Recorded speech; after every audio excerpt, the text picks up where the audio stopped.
What is this? All of you are watching me either on a phone, a tablet, or on your computer. Am I right? Can I have a thumbs up from everyone? You're watching me either on a phone, a tablet, a computer, an iPad, some device, right? The device that you are watching me on right now is based on silicon. The chip which holds the software of the device that makes the device function the way it does is a silicon chip, right? It's made out of extracted silicon, purified, and it's made as the chip we see now, which we use for all devices. Through the power of the third eye, through the power of consciousness, you will be able to control any silicon device. Okay? That is what is the whole day today. But first, we have to start with connecting to the silicon. See, we are all used to connecting with our hand, right? When we do the consciousness over matter on our hand, we feel that, okay, this hand is me, so I can move something on it. It seems more connecting. So in the first few rounds, the first round, we'll start with moving an object on a silicon device. See, today's power manifestation will be completely mastering the silicon. You'll be able to charge a battery. You'll be able to open an app, click a picture. There are so many variations, so much possibility for this power. But to bring that space of oneness, for us to learn to connect with the silicon, we're going to start with moving the object, moving a deity or any object on the silicon. Let's first start with the Shastra Pramana for this power. Swamiji has said, more than the Shastras, more than power manifestation, the Shastras are important. Shastra works.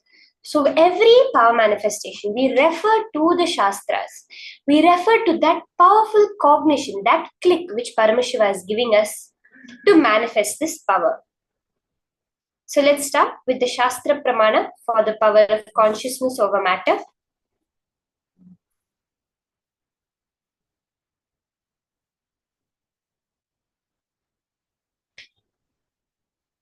Actually, science says, if you see, that if at all they could find some other element based on which life could happen. So right now we all know that we are all carbon-based life. So out of all the elements of the periodic table, we are based on carbon. We are built based on carbon. Carbon is the fundamental element out of which the various variations happen and we become as human beings as we know as. So carbon has some special properties which make it happen. Science says if there's another option that they have to look for, it would be silicon. Because that is the capability of silicon. Even modern sciences can glimpse it, how well silicon can respond and hold consciousness. Let's see now the Shastra Pramana for what Paramashiva says about the consciousness over matter.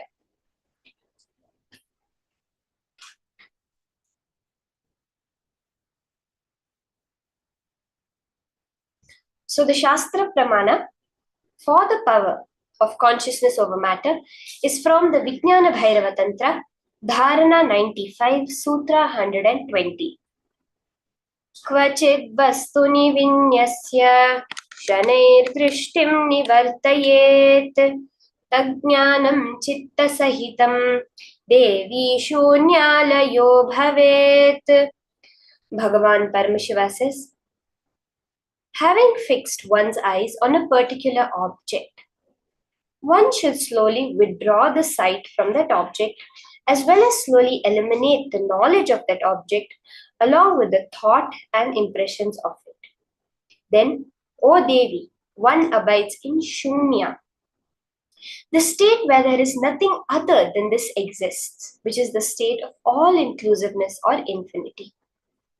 Paramashiva so powerfully gives us the science, the technique behind how to manifest the power of consciousness over matter. What is Paramashiva saying? Withdraw from any duality of perception. Now, when I think that I am here and the object is there, it creates a duality. What Paramashiva says is the more and more you are disconnecting from that small limited matter and expanding we are able to see the larger picture as how we are all in the space of oneness and we are able to manifest the power. The Apta Pramana for this power is seen in the life of Abhirami Bhattar, as he came to be known, where one time when he was sitting in the temple and meditating on the auspicious day of Tai Amavasya, so that is the no moon day, the month of Tai, which is in the our time, January, February time. So during that time, there was a special occasion which happened, which is the Tai Amavasya, the no moon day. And that was the day, even the lot of devotees, everyone had flocked to the temple to get the darshan of Devi Abhirami. The king of that area, Sarboji I, he had also come there to get the darshan of Devi. So the whole temple was completely crowded. There were so many people there. And the respect given to the king, everyone stood up as soon as the king arrived. So the king was coming and suddenly he noticed that there was one man who had not stood up. He was surprised. He was a little curious. He's like, who is this? Usually everyone pays respect to me when I come. Who is this man who is not standing up? He inquired, and then the people told that, no, this is a madman. He just behaves like a madman. He's always chanting Abhirami, Abhirami, Abhirami. Every woman he sees, he goes and falls at their feet. He is just a madman. But the king is little intelligent. He says, sometimes great saints also appear to us like madmen. Let me inquire, let me ask. So he approaches the man sitting in meditation and he asks, what day of the month is it?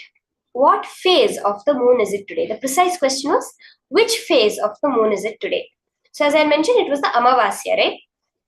But this man who was lost in the vision of Devi Abhirami, he was sitting there and in his inner space, he was holding only Devi Abhirami. He saw her bright effulgence that was coming. And he said, today is the full moon day.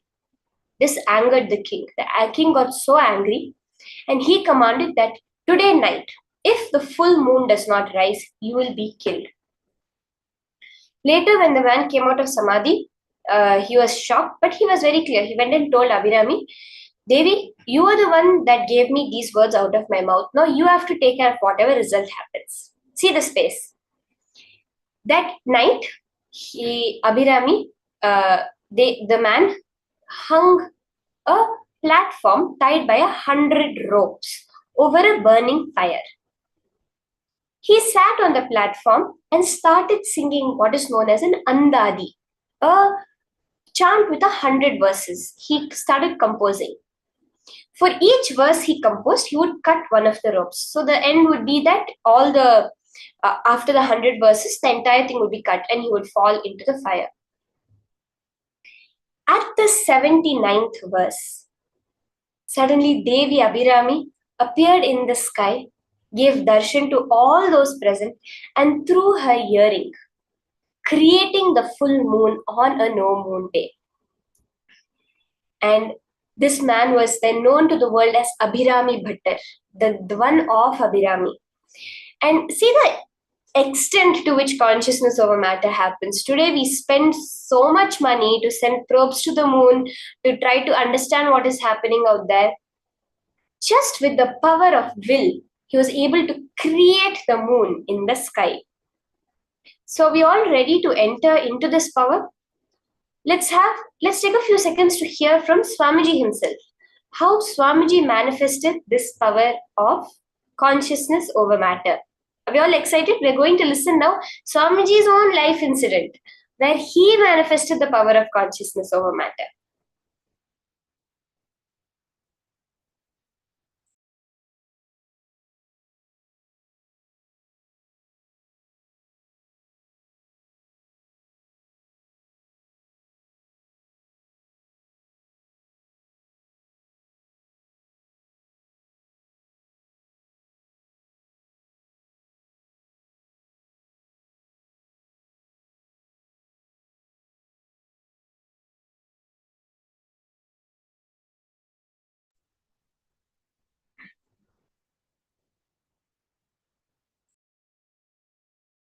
Raghupati Yogi will do all kinds of this weightlifting and everything.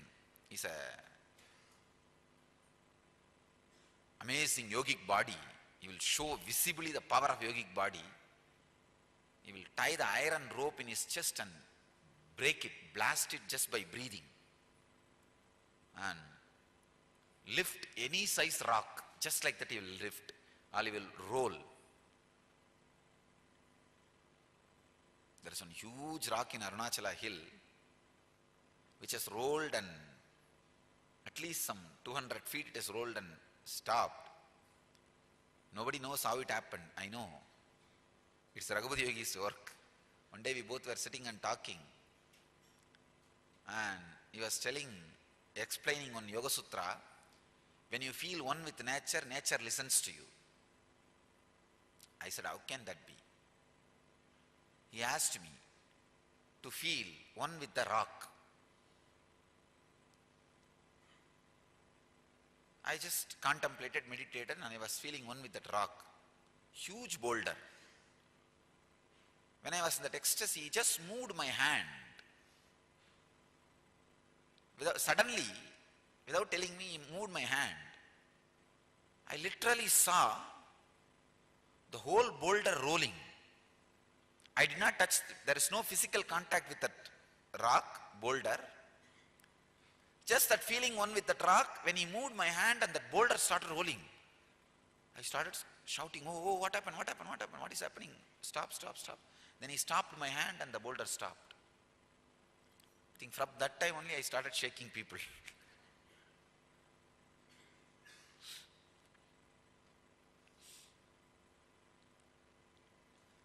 That was the first object responded to my movement.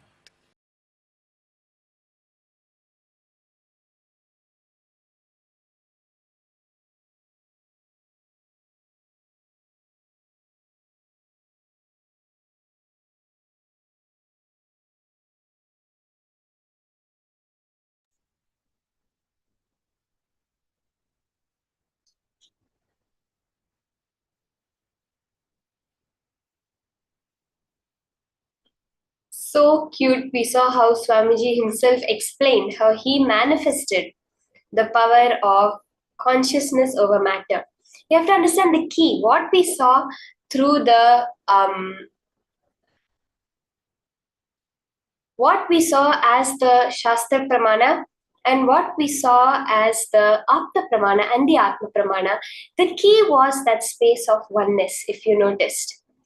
Where at every point, even when Paramashiva was declaring, he's saying that space of all inclusiveness or infinity. Where Abhirami Bhattar, knowing that Devi is the one doing it, that space of oneness, he was able to create the moon. Or else Swamiji, in that intense space of oneness with the rock, just his hand moving made the rock move. This is what we are all going to manifest now. So can I request all the participants to set up for the power manifestation with a silicon device. Any device which is silicon based.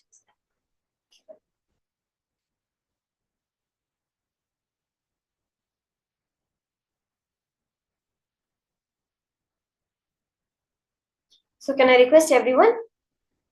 You can get any silicon based device, your phone, tablets, and set it up in the camera.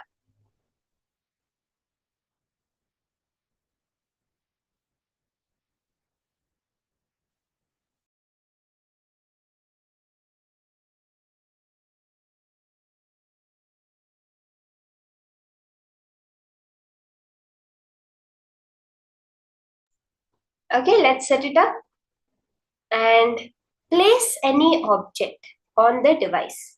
Let's place a deity, your Atmalinga if you have it, some object you feel intensely connected to. You can place a coconut if you have it. Usually the coconut is a very powerful storehouse of energy. Even during the various rituals, we use the coconut to invoke the Devata. So you can use a coconut, any fruit, vegetables, orange apple, or any deity that you really feel connected to.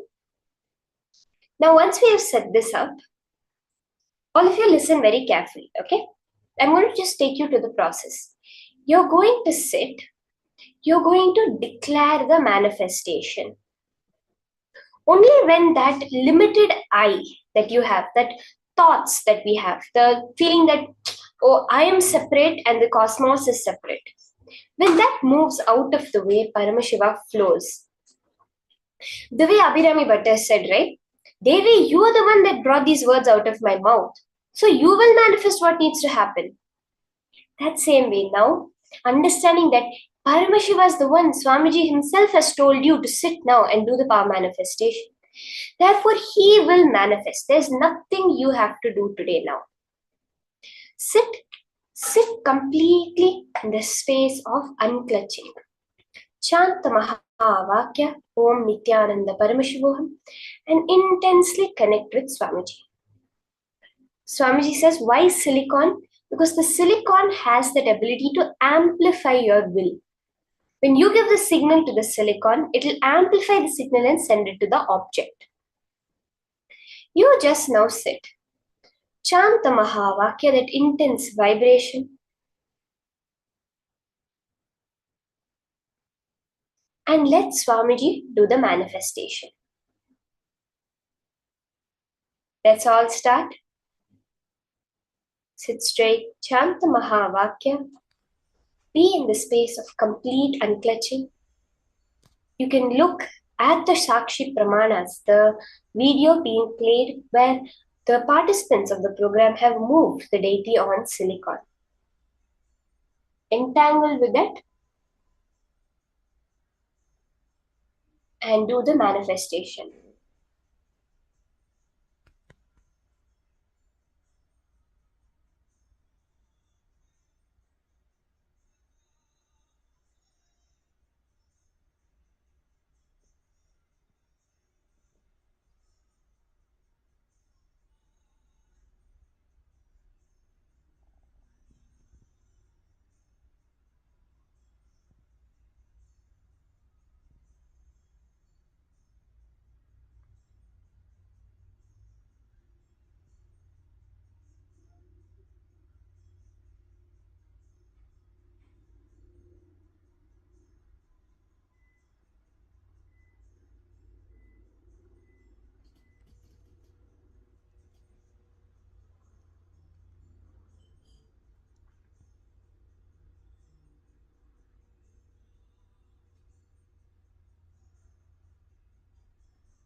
Soma Tatiana, you're asking if it's better for the eyes to be closed or open. In any power manifestation, it is your comfort level, how you are able to connect to Swamiji, connect to that space of oneness more. If you have a picture of Swamiji's eyes, you can look into that, or else you can look at the video that is being played and entangled, look at the deity, or else you feel more comfortable like, yes, I can connect to Swamiji more in the space of oneness with my eyes closed. Like for example, whenever I'm doing the power manifestation, I always prefer to close my eyes and do it. So, however, you are able to connect the most in the space of oneness. That is the only criteria.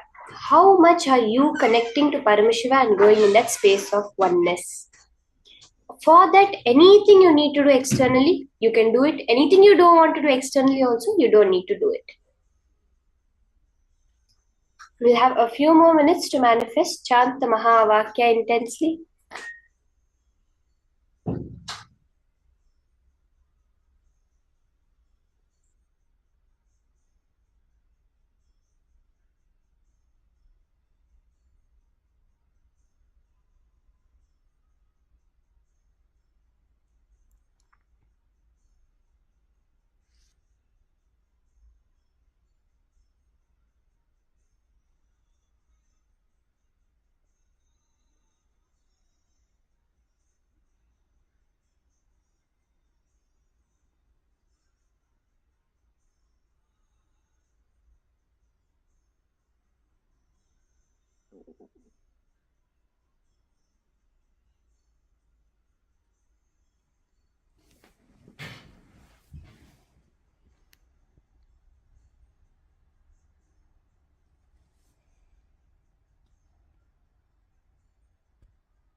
You can slowly relax. As and when we do the power manifestations, take a before picture and after picture, video record your manifestation. These are the various ways you can verify, you can see how in so many ways the manifestation happens. We have had so many instances of people who, while they're doing the whole power manifestation itself, they close their eyes and they're doing it, and then they open their eyes and they're like, oh, I haven't manifested. But actually, they would have. So when they took the video recording, when they looked back on that, they saw that the coconut had moved the whole place but come back and sat in the exact way it started.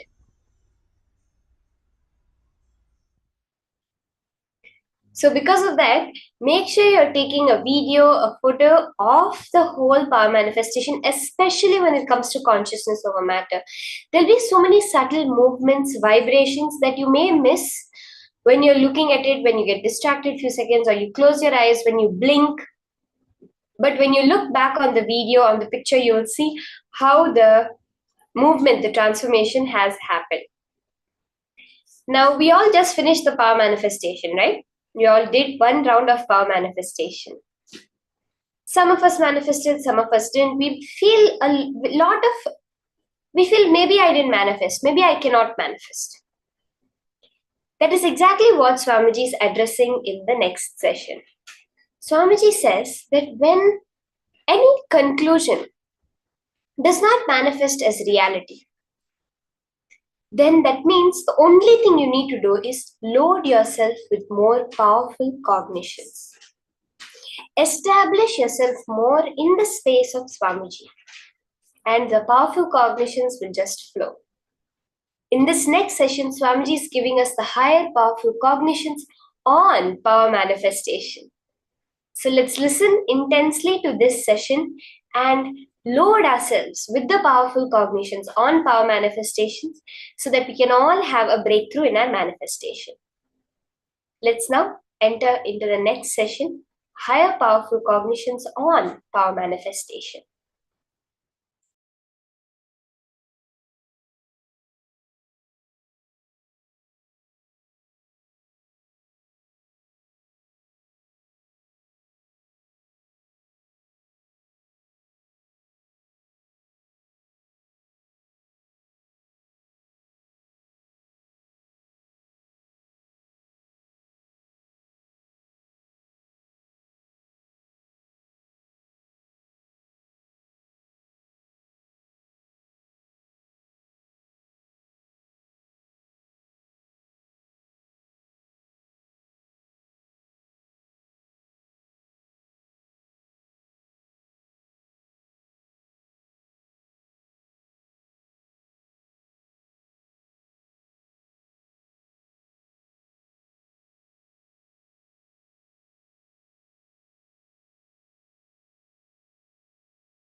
Every day religiously play with powers. Playing with powers means what? Playing with your oneness. playing with your ability to be grounded in oneness with Mahadeva, Sadashiva. Understand, powers sometimes may not manifest, but you playing with Mahadeva always does right thing for you.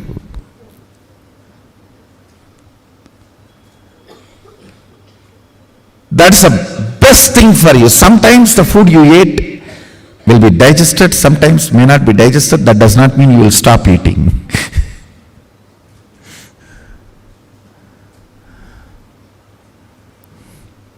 Even if the food what you took is not digested, you have to take some other food which will make that digested and clean the stomach.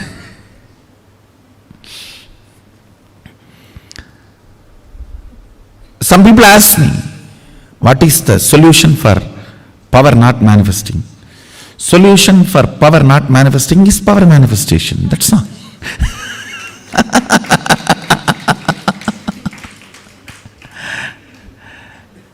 Just little more oneness and little more will persistence. That's it.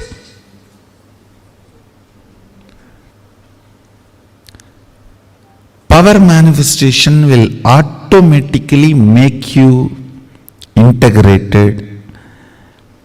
Man with $1 billion will not lose his integrity for a penny on the street. Law of life. Understand? Law of life. Integrity is a law for the poor man, moral for the middle class man, way of life for a rich man. I am not talking just in ordinary money sense. I am talking from the sense of powerfulness. Integrity is the law to be enforced on a powerless poor man. It's a moral to be taught for a middle class man who faces ups and downs. It's a royal way of life. Raja Vidya for powerful being. So all your energy, your effort, your will, persistence should go on power manifestation. So naturally your idea about you will be raised. Understand? You just need to feel all the time you are Harry Potter. Means we can create a new word, Hara Potter.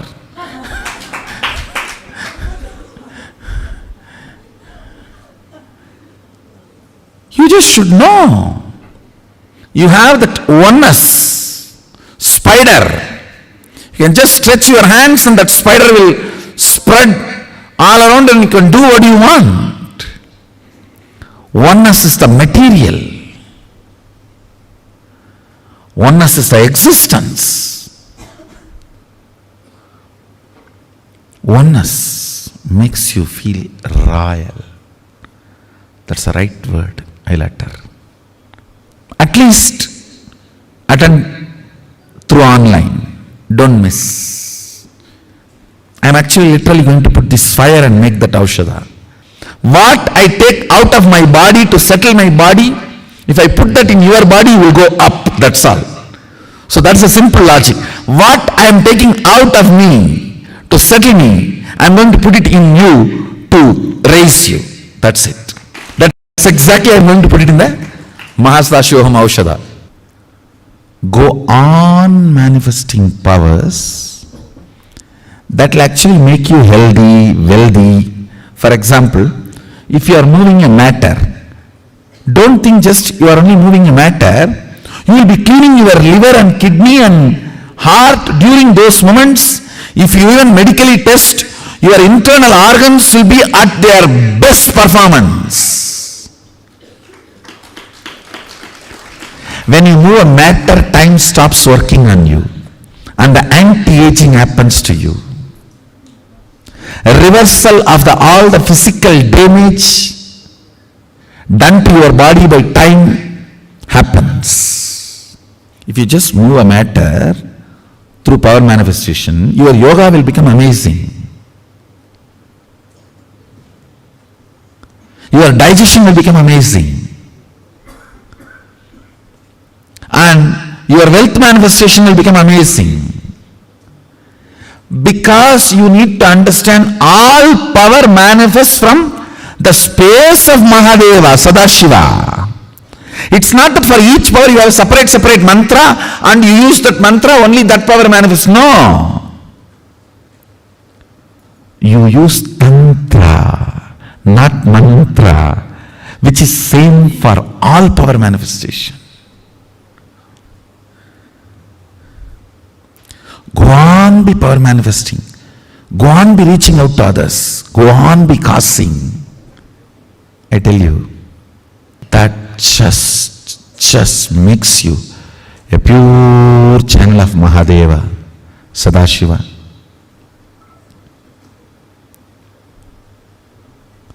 That makes you a pure channel of Sadashiva.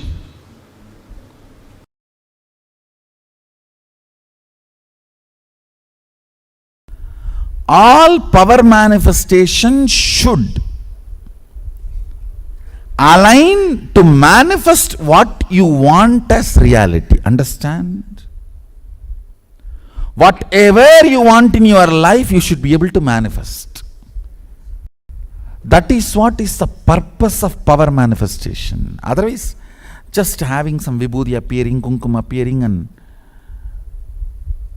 some pearls appearing, gems appearing, materialization. I don't think that is the goal. What will you do even having that? That is only an encouraging step. That is not the ultimate goal.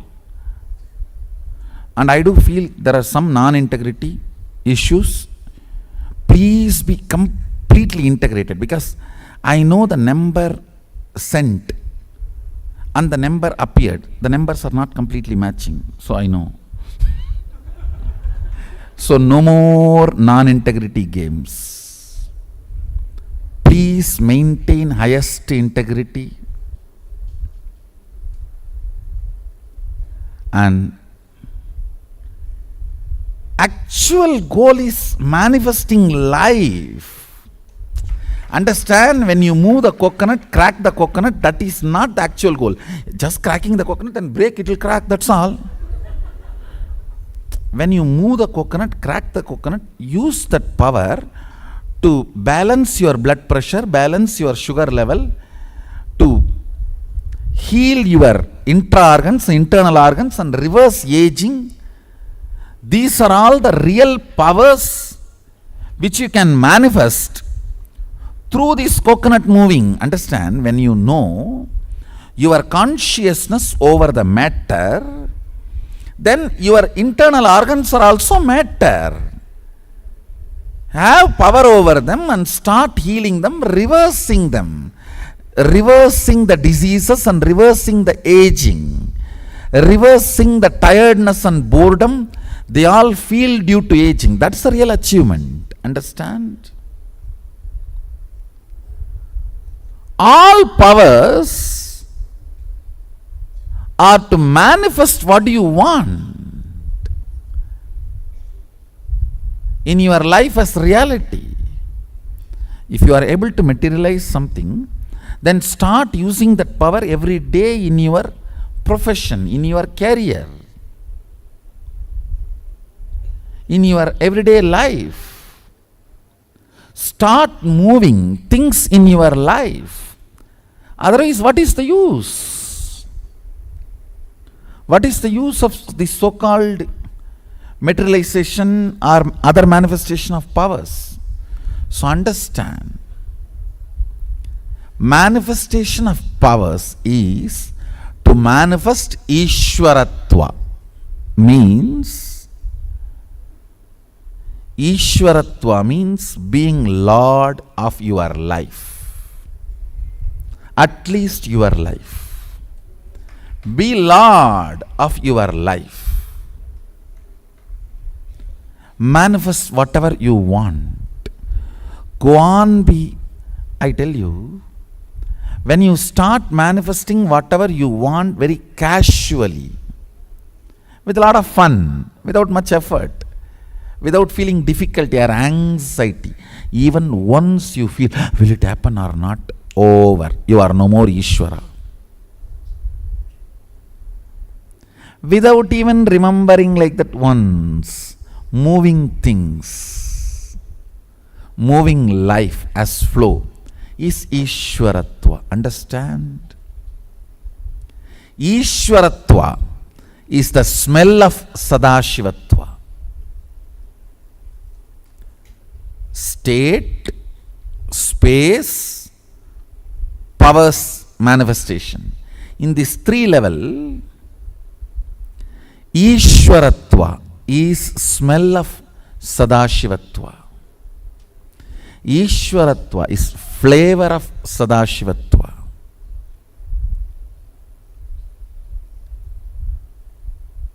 So understand, first thing I want to tell you, no non-integrity business in any power manifestation. Absolute integrity. Whether it is third eye or remote scanning or body vision, any power manifestation, materialization or teleportation, anything, absolute integrity. If you have doubt, be very clear. I am not clear. I think I have a doubt. Let's stop with it. All of you are clear? Absolute integrity. Do not try to bring any name or fame by non-integrity. I do not want. I am very clear. Let integrity be our life breath. I tell you. Just the other day I was telling. Tirupati. Tirumala means Venkateshwara. So if you go there, you know you will have darshan of Venkateshwara. You may have to stand in queue. You may have to wait for 1 or 2 days. All that is different. You know you will have darshan of Venkateshwara. You cannot blame, oh, I did not see Ganesha, I did not see Jesus, I did not see this, I did not see that. Oh, they told me all gods are one and the same, but I went there, I saw only Venkateshwara. Be very clear. All of us know, if you go to Tirupati, Tirumala, you will see Venkateshwara. If you want to see Venkateshwara, go to Tirumala. If you don't want to see, don't go. That's all. But just because you want to see Ganesha, or you want to see Jesus, or you want to see some other god, that cannot be changed. Integrity of Tirumala is Venkateshwara. Over. Same way, integrity of our Sangha is integrity.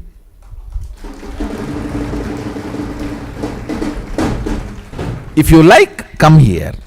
If you want to have darshan of integrity, come and see here. If you don't like integrity, don't come here. Over. But this place has to stand on integrity.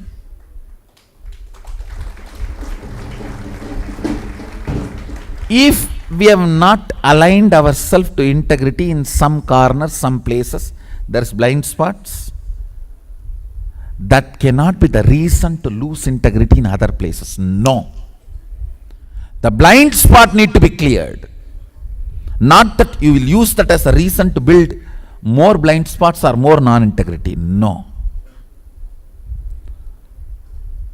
Flag will fly high.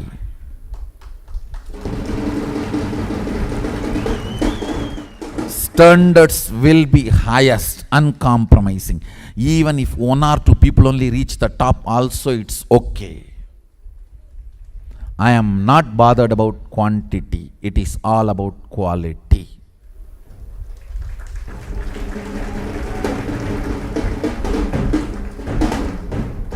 Understand, feel blessed. You have a guru who is uncompromising on integrity.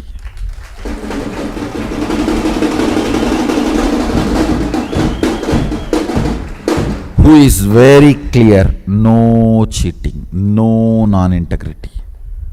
Clear? Understand? All these powers are gift from Sadashiva just because our integrity to him. What can you offer him? He has everything. He is Jagat. He is universe. The only thing we can offer him is our integrity to him. One of my disciples, she was asking me something. I casually asked, what will you give me if I give you this? She was laughing, what can I give you, Swamiji? I said, you can give your integrity to me.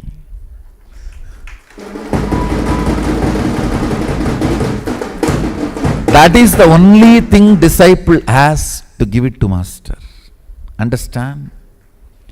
That is the only thing I felt I can give it to Arunagiri Yogeshwara.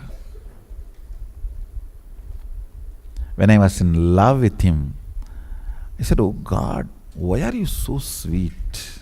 What can I do? Finally, I melted into only one thing. I should be integrated to him. That's all.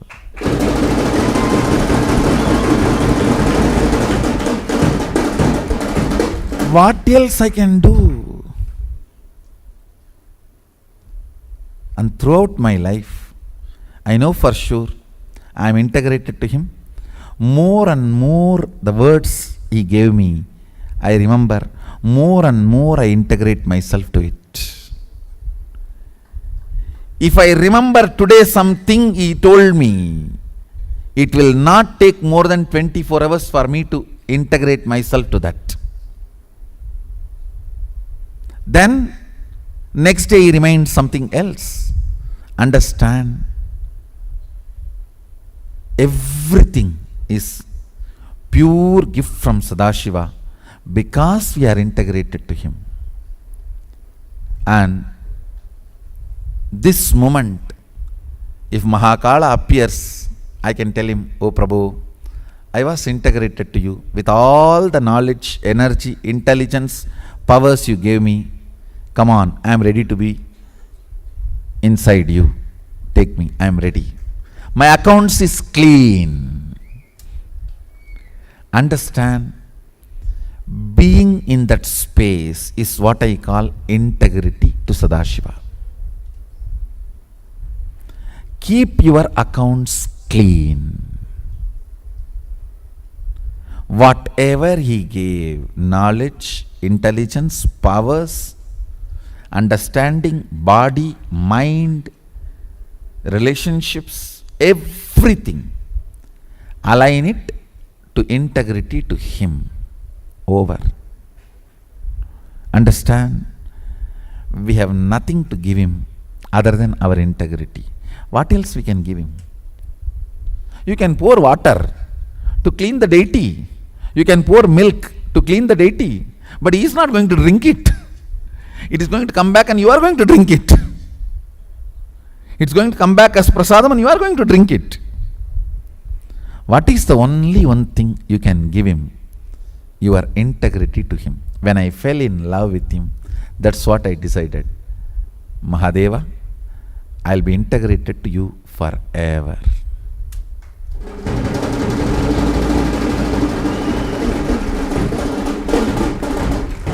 That is the symbol of love.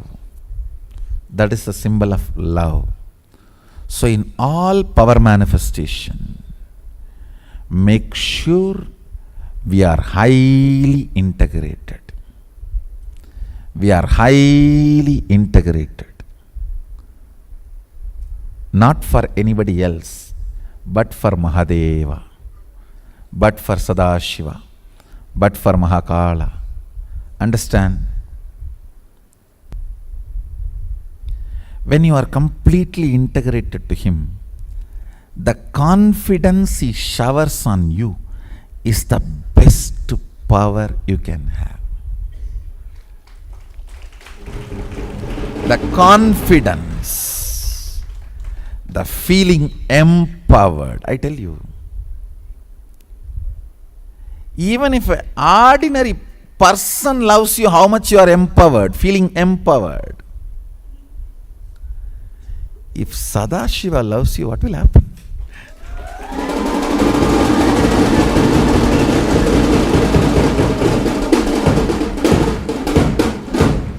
Whole universe empowers you. Whole universe is empowering you. Understand,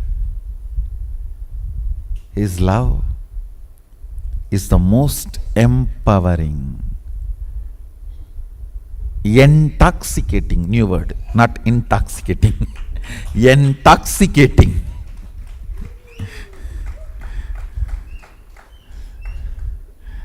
It is not intoxicating. It's neither intoxicating, it is not at all toxic. It's actually detoxifying, detoxicating and intoxicating. Love, feeling empowered by Him. I tell you, when you are empowered by Him, the only thing you can do is, Prabhu, let me be integrated to you. That's all. Prabhu, let me be integrated to you. That's all.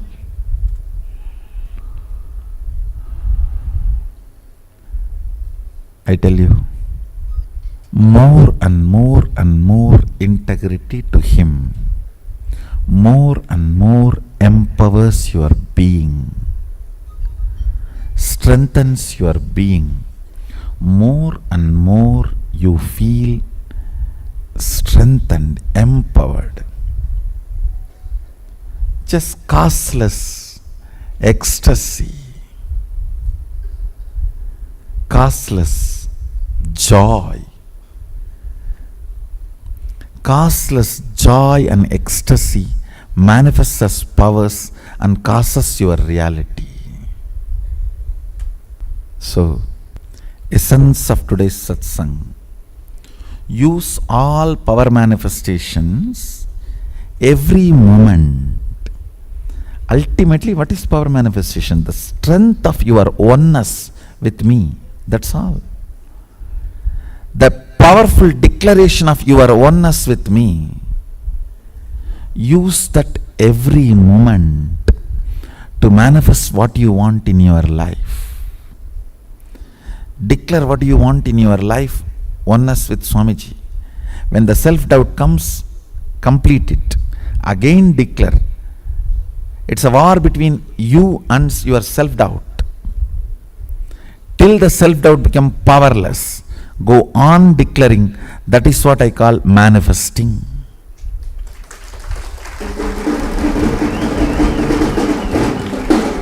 Even materialization should be in 3 seconds of your declaration.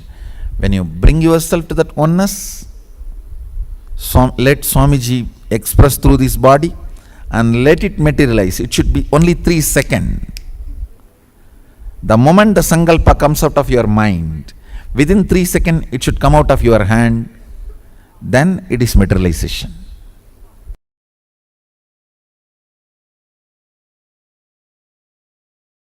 I am receiving messages.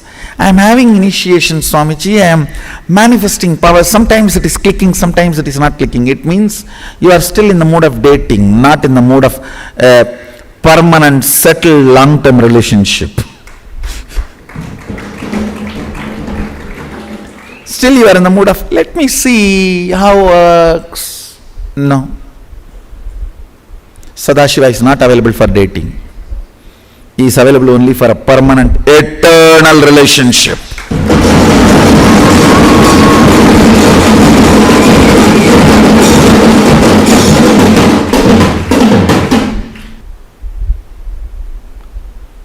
Understand, this is the country of integrity and stability.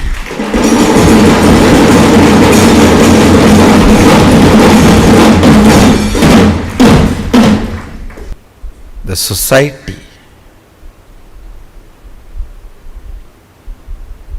derives its stability from the integrity of the individuals.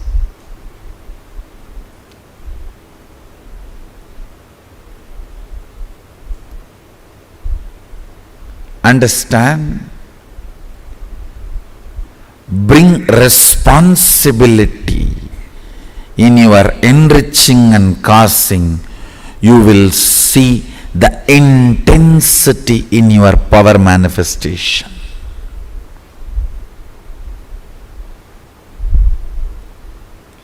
Responsibility in your enriching and causing, you decide. It is your integrity, your responsibility, your stability. That is going to manifest as powers in you. Understand, the sacred secret you need to practice is integrity to responsibility of enriching and causing. If you feel you want to manifest this power more strongly, become a committed causer. Sambhavana is Kailash currency. It is a pride you receive. Nothing wrong in it. It is not currency, it is Kailash currency. So develop responsible, enriching and causing thought current intensely. You will intensely manifest all these great powers of length, body scanning and healing. This will manifest so intensely. You will be able to do all this remotely. You will be able to perform spiritual surgeries remotely. You will melt tumors, break kidney stones, melt the fat. You will perform even beauty surgeries just through the third eye. Just through the third eye. Understand, you can alter the DNAs just through the third eye. You will manifest intense powers of logic. Again, I want to remind you, it is your intense responsibility to enrich and cause. It is your intense commitment to enrich and cause opens your being to Mahasadashiva. Understand, Kailash currency is spiritual power. Along with Kailash currency, you receive spiritual powers. Manifest intense enriching and causing. You will manifest powers. Let's continue. Enriching and causing. You will manifest powers and Kailash currency. With this,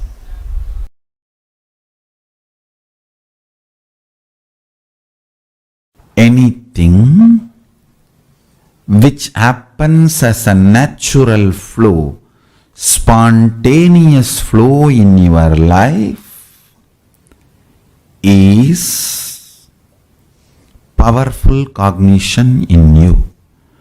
Powerful cognition never struggles. That is the law of life. If there is a struggle, some part of you is not having powerful cognition. Whether you want to manifest wealth, health, life, beautiful relationships, enlightenment, joy, anything you want. If you manifest powerful cognitions,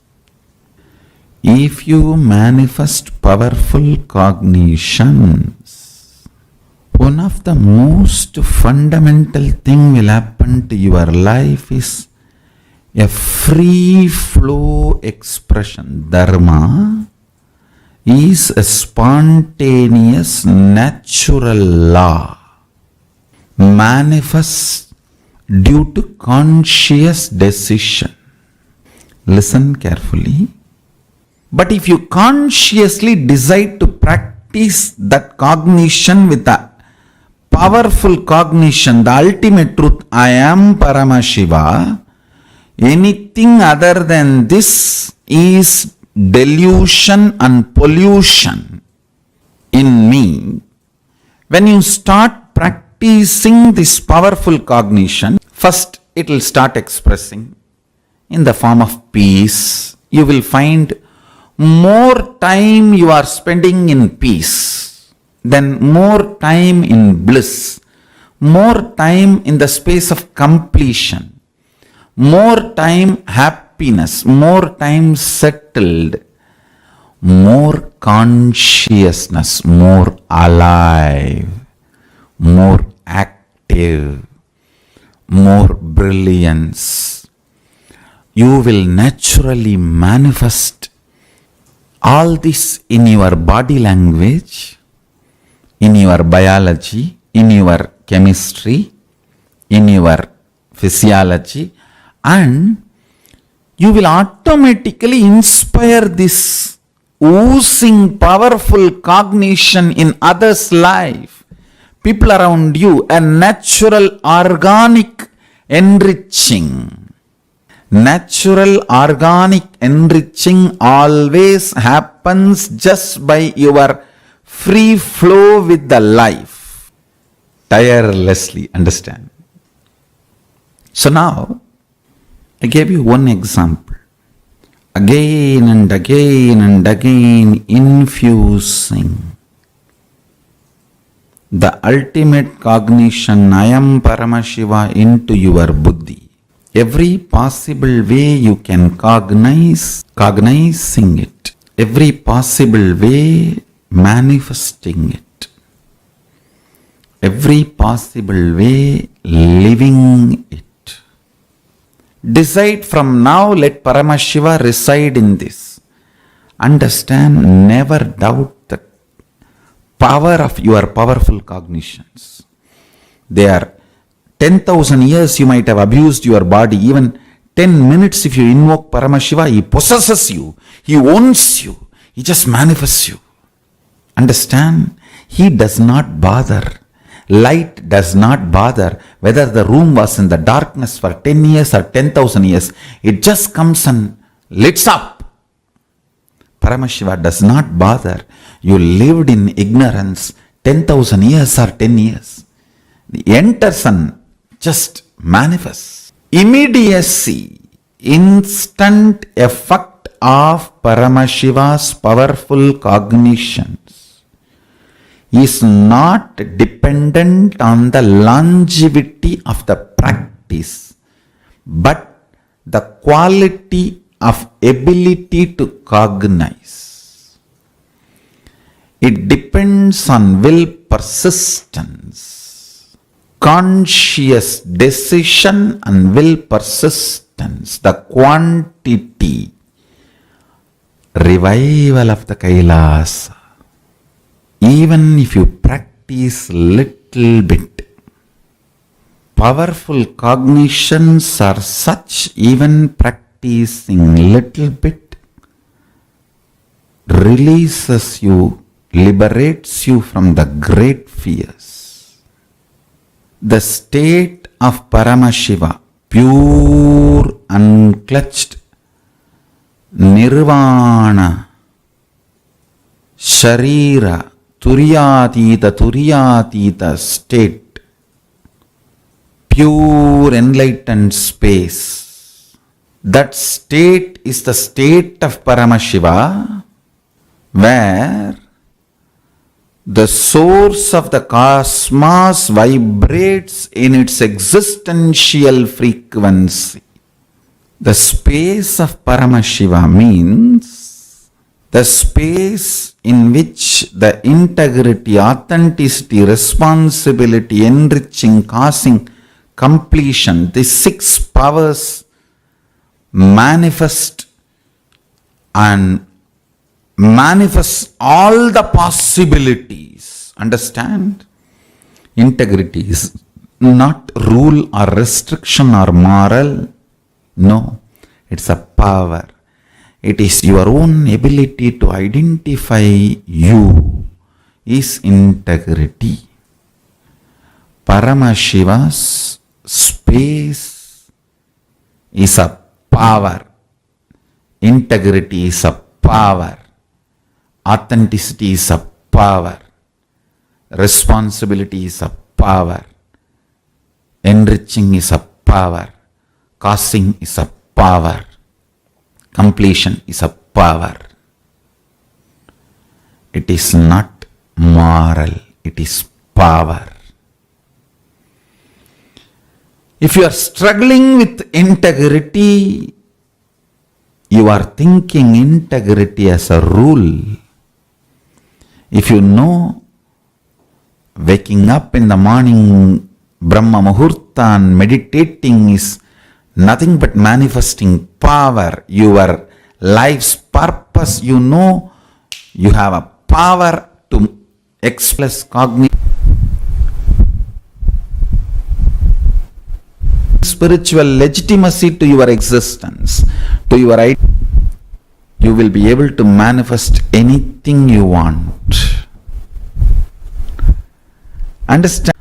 Of Paramashiva, listen. If you bring living enlightenment is the complete solution for all the problems individual or society or modern day humanity is facing, then you will understand all the problems of the modern day humanity, Sanatana Hindu Dharma is solution. Whether the terrorism or climate change,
Very beautifully. Swamiji explained to us about what is power manifestation, how you should be playing with powers in every aspect as much as possible, and how it is power manifestation the royal way to integrity and to oneness. Very powerfully Swamiji explained to us. Actually, the science of power manifestation that Swamiji had just explained now to us, it will help us tremendously in experiencing and manifesting the ultimate aspect, the ultimate reality for ourselves. Take a few minutes. Now, pin down all the places where you feel integrity, authenticity, responsibility, and enriching as the binding moral rule that is suffocating. Take a few minutes, pen them down without any editing. Just take a few minutes and pen them down. Like, for example, oh, I don't want to do this. I just feel like, being integrated to puja or being integrated to yoga. I don't like it, or I just feel it suffocating. I just feel I'm not good. I have to compromise my sleep for it. Just giving an example like this. Any cognition in any level where all you feel integrity, authenticity, responsibility, and enriching are binding moral rules for you.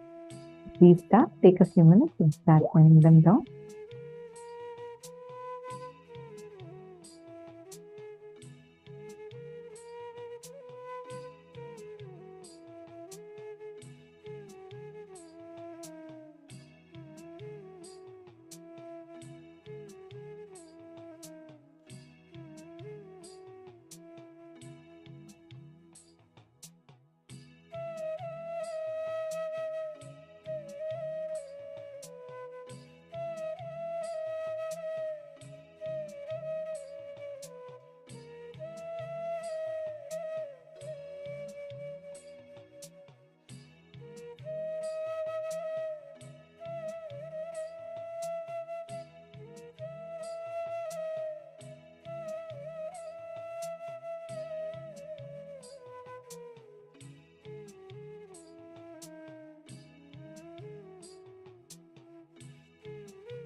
See, once you have written this, understand,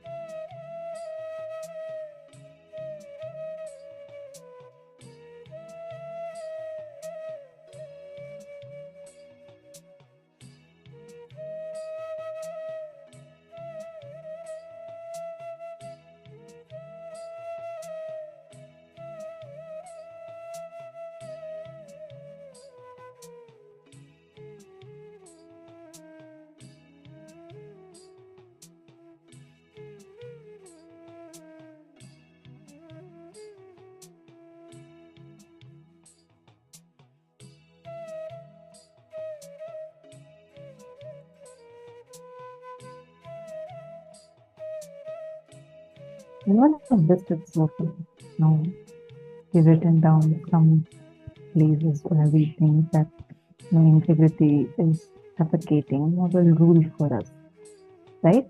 Or any of these four tattvas, where you feel that these are binding you. Have all of you written this down? How many of you have written this down? Nithyananda, Megha Sharma, Maheshwari Kumar Vinayagam, Martina, Nithyananda. Have all of you written this down? Actually, one of the most important statements Swamiji made when we all are writing this down. Swamiji said, most of the times we think integrity, because we think integrity is more as a moral value, like you have to have good manners, you have to walk, if you have to say please, sorry, thank you, these are all thought as a moral value for us, correct? But as long as you cognize integrity as moral value, you will not see how integrity leads you to Sadashivatva. Integrity makes you manifest Paramashiva inside of you.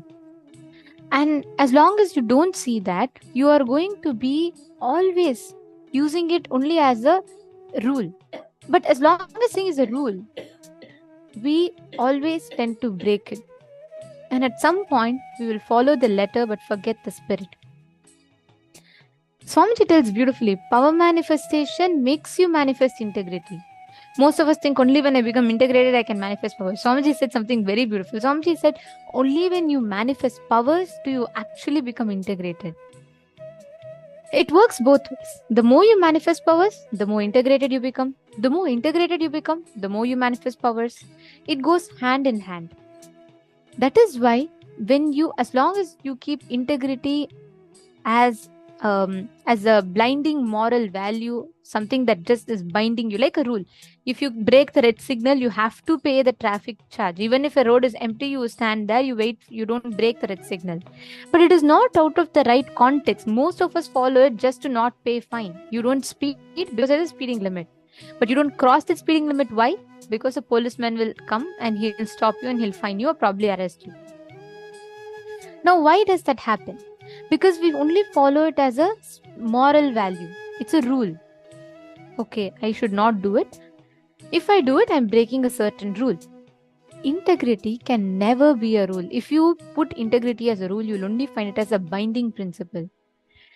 Only when integrity becomes your living, your lifestyle, because you want to manifest Paramashiva, when you become integrated, that is when you will experience the real essence of what integrity stands for. And integrity will not be a binding moral value for you. Are all of you understanding?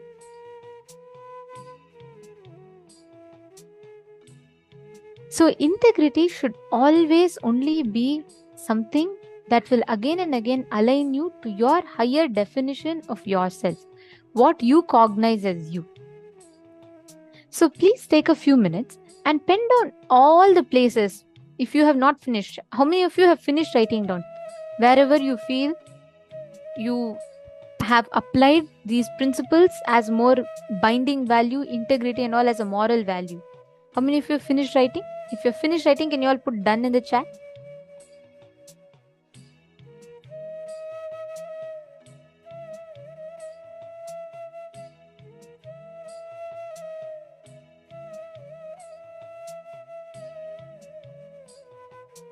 Wonderful.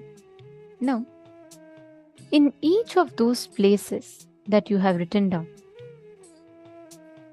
All that spots where you feel they are your moral value, binding value, they are all your blind spots, which means you have incompletions in those places. You need to change your very cognitions. You need to complete and manifest this as powerful cognition. Only when you complete, you will realize they are a power. They are not a binding value. If you're feeling because you have to be integrated, you're not able to do something, it is not a restriction on you. It is a power that you have. It's a strength that you have. The way you see it will change completely. Take a few minutes in all those places that you have penned down. Write down the powerful cognition in each place where that with what you are going to break that suffocating pattern inside of you.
now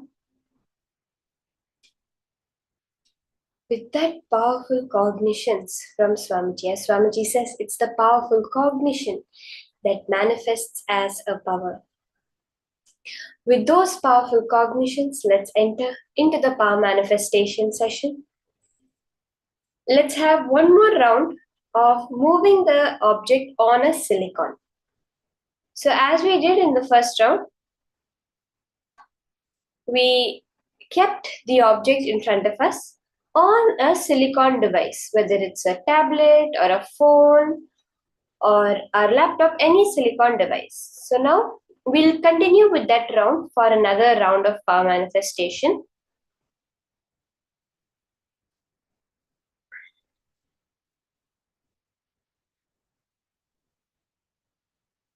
So can I request all the participants to set up the place for the power manifestation? You can use the same object as last time. You can get the deities, some vegetables, fruits that you feel very connected to, and use that for this round of power manifestation.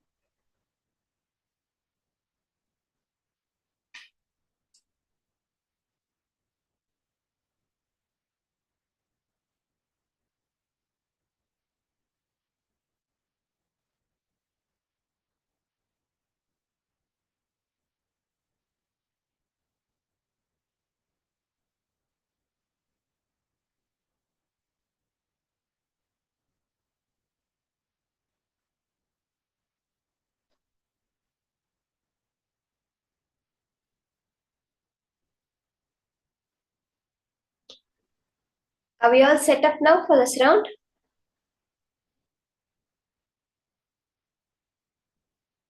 So let's start now. As you're doing the power manifestation, just close your eyes and listen to what I'm saying. So if you are more comfortable with looking at the object in front of you with your 3 eyes, you can do that. Or else you can close your eyes and do the power manifestation. Just be in the space of intense listening. Chanta Mahavakya Om Nithyananda Paramashivoham. Connect to Swamiji. See, power manifestation happens when you are completely established on Swamiji, on Paramashiva. See, power manifestation is a science that happens beyond the length, breadth, and depth.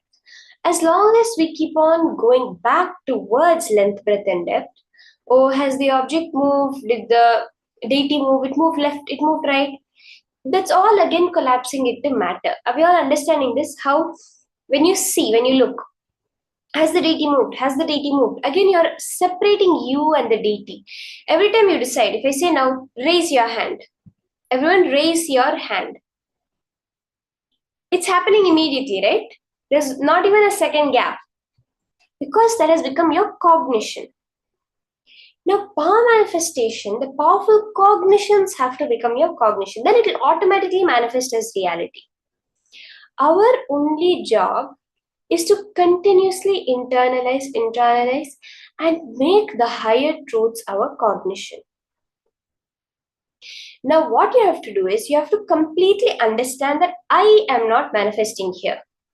Whatever you call as you, this body and mind, is not the ultimate, right?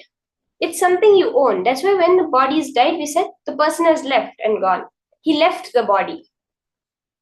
It is that Paramashivatva in us reflecting in as our individual consciousness which is running our life. The more and more we look towards that, recognize that, the power manifestation happens.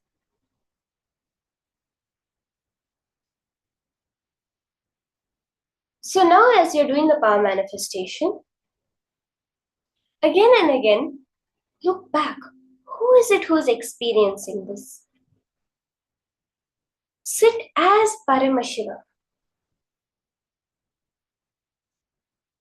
Do not just visualize Swamiji or connect to Swamiji. Sit as Swamiji.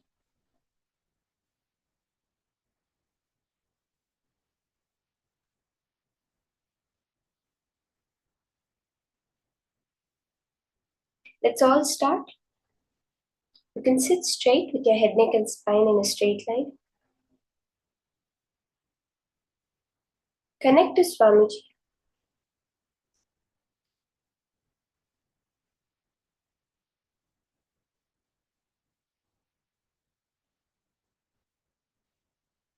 Intensely listen to yourself chanting the Mahavakya.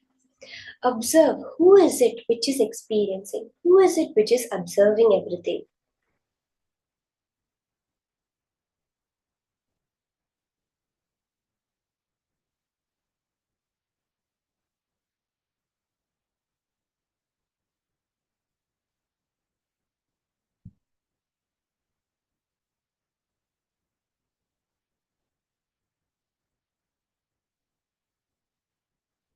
Take a video recording or a picture of the whole manifestation so that you are able to verify, you're able to look back and see, yes, the manifestation has happened.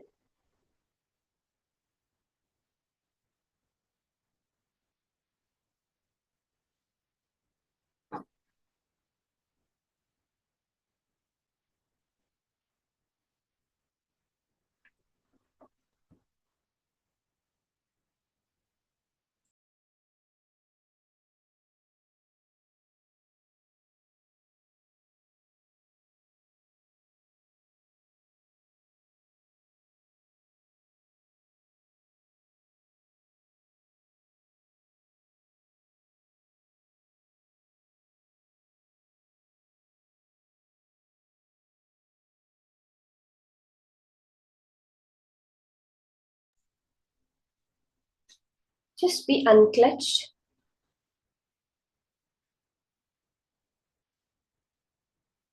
Let your entire awareness listening beyond Paramashiva on Swamiji.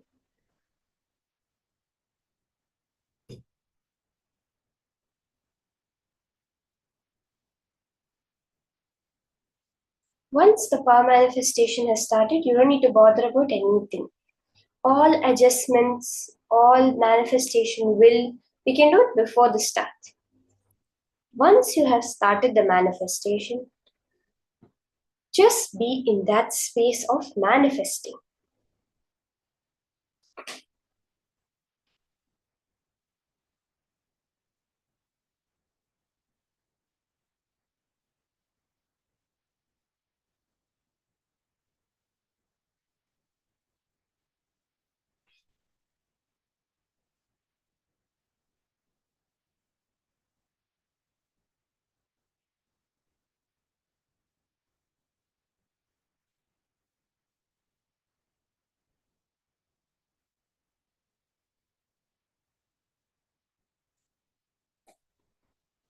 When you connect to Swamiji, when you become Swamiji, all his conclusions, his powerful cognitions manifest as your reality. Once you have made the declaration, go away, unclutch completely from anything related to the external world, the sounds, smells, the thoughts that are coming up. Completely unclutch from all of it.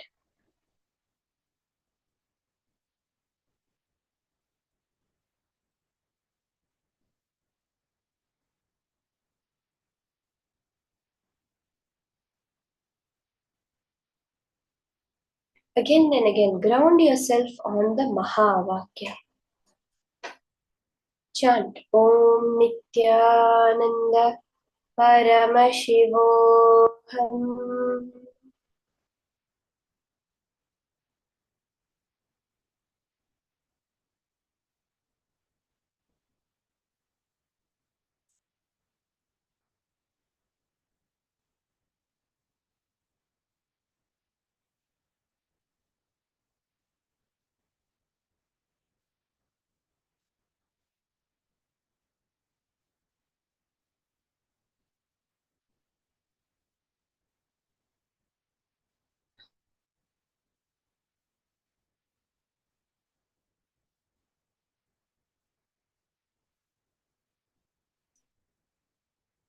Anything comes up, any thoughts, any emotions, any distractions, Don't feel guilty about it. Don't be like, oh, I missed. No. Just center yourself back on the space of unclutching. Every time, bringing yourself back to the center of the tornado, which is the center of it, but it's untouched by anything happening. Everything revolves around it, but it is untouched.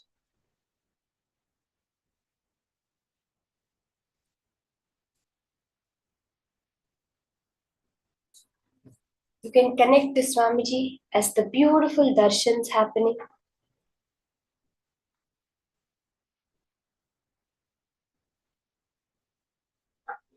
You can connect to your Ishta Devata, any deities that you feel connected to.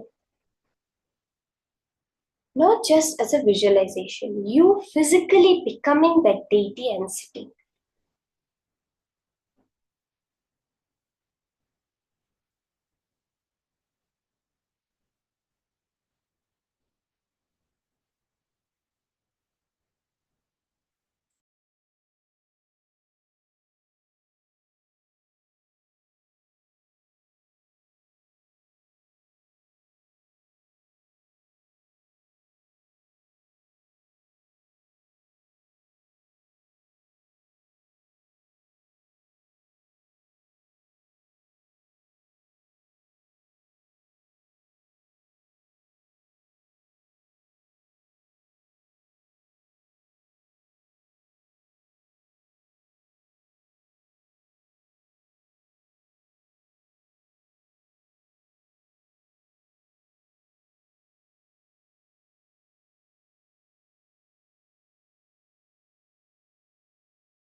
As you're chanting the Mahavakya, listen to the one who is chanting it.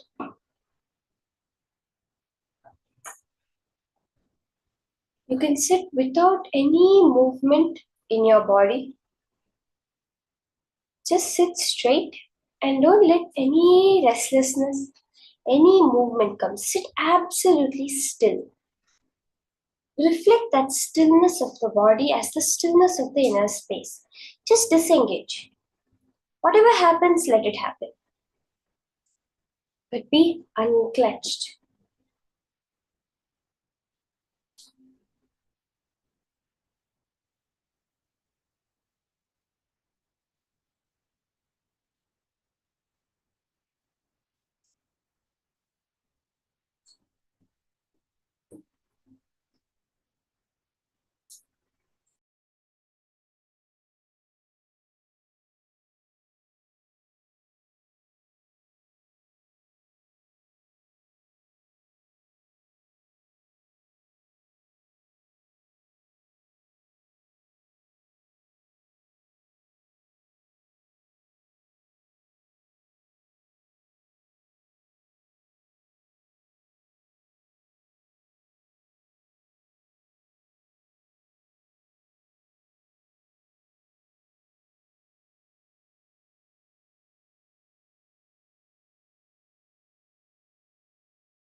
the more and more you establish yourself in the manifestation as Paramashiva is manifesting my reality. Whatever he wants to show me will happen. He is the one who has asked me to sit. Swamiji says, when I ordain, I sustain. Krishna says, Yoga Kshemam Vahamyaham. For the one who completely is thinking of me, Ananyas Chintayantoham, the one who eternally is engaged in contemplation of me, I protect what he has and give him what he doesn't.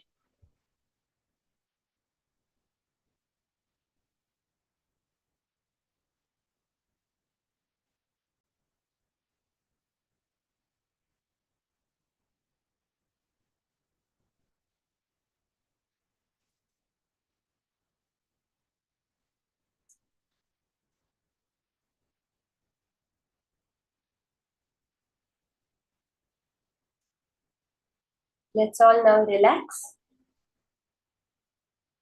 You can check back, look how the manifestation has happened. Take another picture, another video.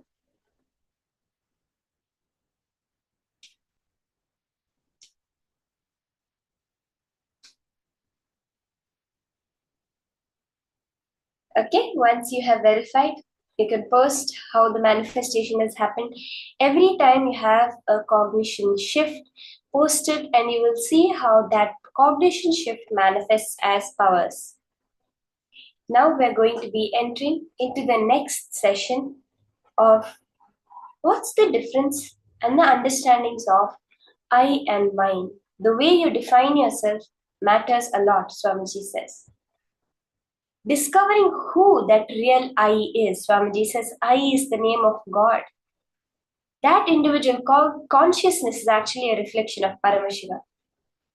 But we define it through many other ways based on mine. Based on, I own this body, so I am the body. I own this wealth, so I am rich, etc. So let's now hear the higher powerful cognitions from Swamiji on I and mine.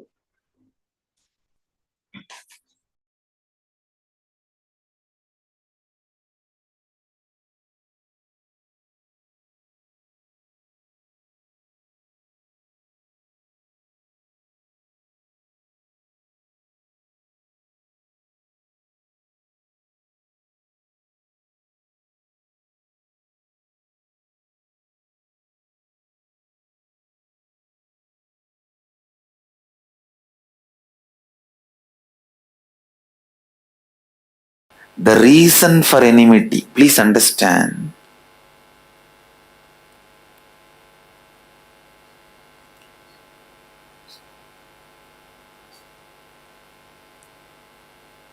Biggest delusion you need to handle in life is there is something other than you. Underquote, there is something other than you. Everything exists is you.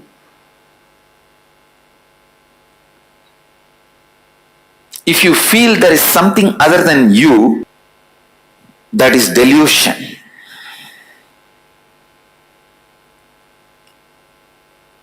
Handling the delusion is very important. For that you need to know what or whom you feel as other than you and why you feel that or them as other than you. Please understand. If a bamboo is thrown in the Ganga and the bamboo is floating, it looks like Ganga is become two now, right side, left side. But Ganga never became two. The bamboo makes Ganga look like two. It is always our enmity that makes your conscious Ganga to look you and other.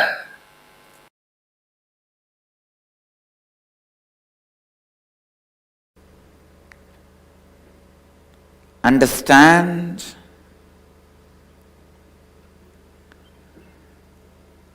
Digest Advaita more and more into your thinking. Digest Advaita more and more into your words. Digest Advaita more and more in your actions.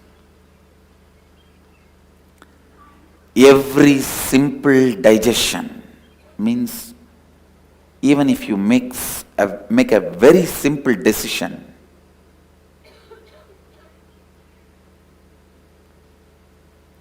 I will not use the word I and mine in my words, in my speak. When I speak in my speech, I'll use only the word we, us. Even this simple decision will go on be reminding you.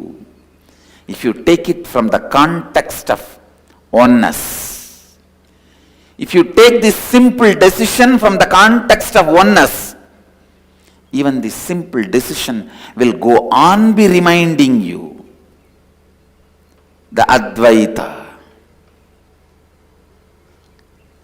It will go on be reminding you the Advaita.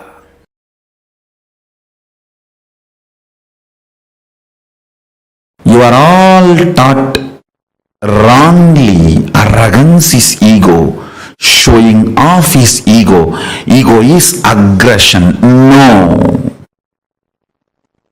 I want all of you to realize, please understand, showing off, aggression, activism is not or cannot be thou hold into the concept of ego. That is not the definition which can solve your problems. I'll tell you from the vision of Paramashiva what is ego precisely. Ego is self-beating mechanism, the stick with which you constantly beat yourself, put you down through your self-doubt, self-hatred, self-denial. Constant SDHD bonding gum is what I call lust, and the frequency with which you use that is ego. Second important thing, I, the identity I is not the source of mine, but mine is the source of I. This delusion, listen carefully. The truth is, I is not the source of mine, mine is the source of the I. This is the truth. The real I you have, it is from Paramashiva. The I you experience is from mine.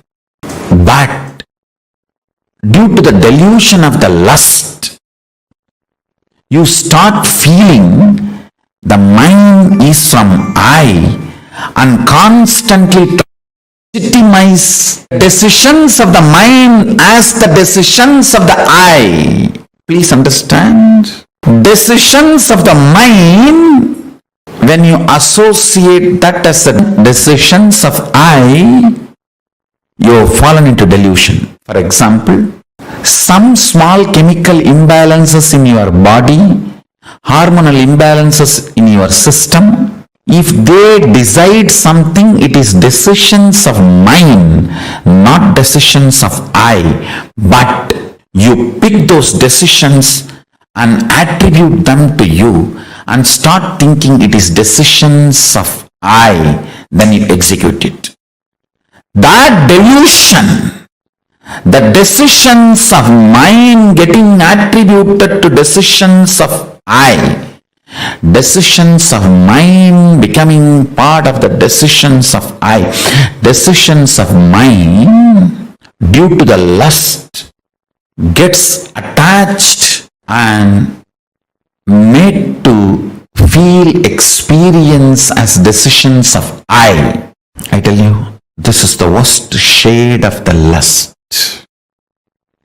Worst shade of the lust is not the body's attachment or craving for another body or person. The worst shade of the lust is the actions and reactions of the mind being portrayed to you as the actions and reactions of the I due to the extreme attachment, lust between mind and I. Listen carefully. Shanti means able to see the gap between what is the instinct of the I and what is the instinct of the mind. That is Shanti. Able to see inside your inner space. The thoughts generated in you, are they from mind or are they from I?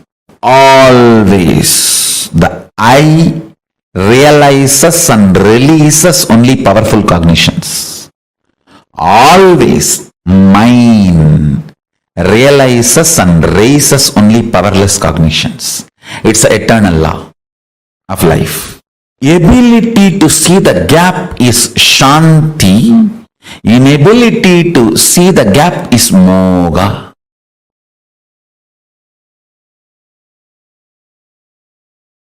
The I and mind, these two are the root of all your incompletions. I and mind. People always think the I comes first and then mind happens. No. Mind comes first, then I happens.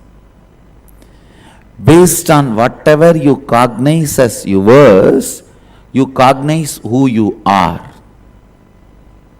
Listen. Based on whatever you cognize as yours, based on that you cognize you.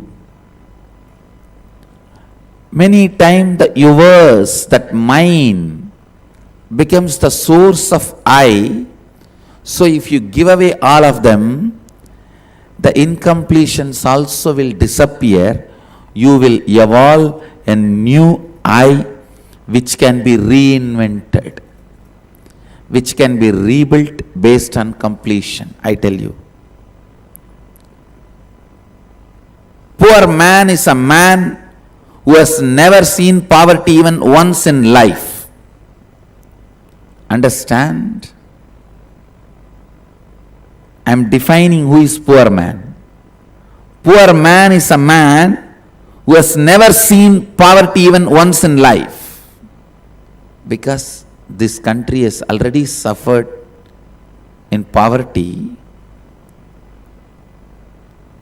We are not understanding the richness it can cause. Please listen. I am not promoting poverty. All I am trying to tell you is, even once, if you have not realized poverty, you will not have the free space in your being to reinvent yourself. That is why in the science of enlightenment, at one point you have to break, renounce everything, be in the street empty-handed, till that you don't own anything. Nothing can be the reason for your cognition of I. Your I has to be just dependent on I. The mind cannot be the foundation ground for I. For that understanding to sink in, at least 1 year in your life, you should have been empty-handed, nothing, without anything, no relationship, no friends, no money, nothing, I tell you that 1 year will give you the strength to reinvent who you are. And I can tell you, 9 years of my accepted poverty, self-imposed poverty, not imposed on me forcibly. I may not want to say my Purvashram family is rich, but they are decent. They were able to provide food and clothes and shelter for me. That much they are able to do. But when I renounced all of that, and family, friends, all the known contacts, everything, that 9 years of self-imposed poverty gave me tremendous space to reinvent myself and rebuild the new I from the space of completion. Because of mine, you build I. When that mine is taken away, the I can just be rebuilt. Many people come and tell me, rich guys, filthy rich guys, Swamiji, there was a time I declared bankruptcy, I did not even have food. This scene which I am describing will be a typical part of all big rich guys. There was a time I declared bankruptcy, I did not have anything, there was no friends to help me, nobody to support me, I was homeless, I was begging and eating in the streets. I tell you, that part of the life is a blessing. They may not know, but that is the blessing, because that is the time when mine is taken away, I melts down, all the incompletions disappear, you will have an inner space where you can reinvent and rebuild yourself from the space of completion.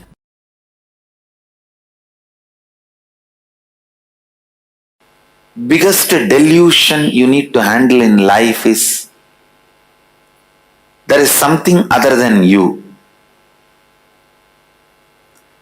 Underquote, there is something other than you. Everything exists is you.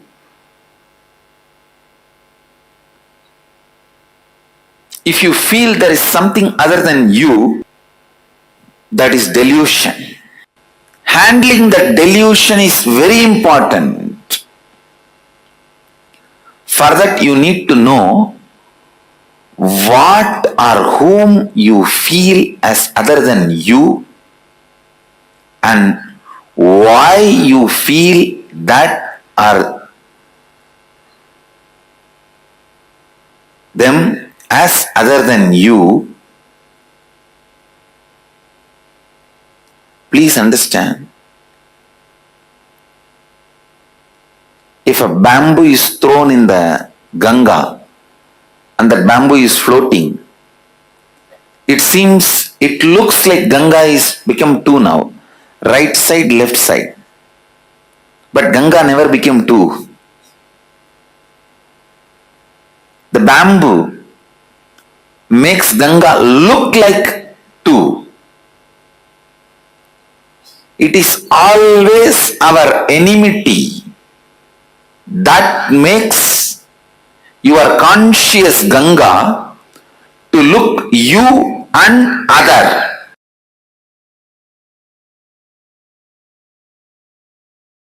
Tena tyaktena bunjidam akrita kasya sviddanam. Celebrating everything by renouncing everything. Isha vasyam mitam sarvam. Yatkincha jagatyan jagat. Tena tyaktena bunjidam akrita kasya sviddanam. Kurvanne vega jijivishecha daggun sadaha. Whatever is, by renouncing, celebrate it. by renouncing the idea of I and mine, celebrate whatever is.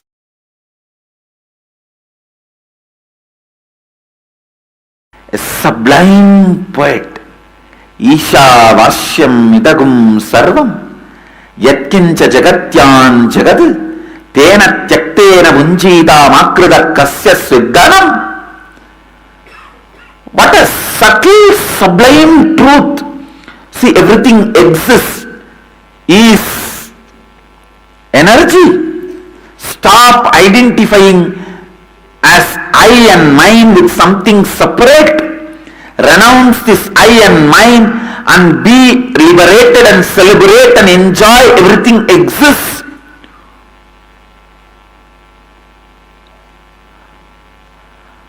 Just remembering this verse, without food and water and sleep, I can spend days together.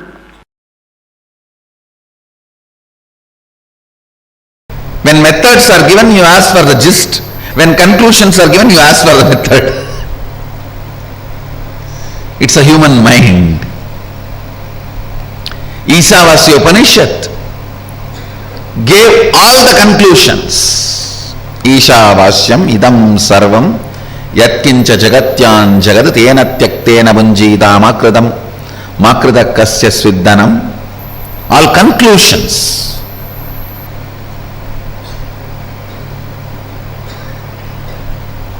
Ishavasyam idam sarvam, the conclusion about the universe, the life image you need to have.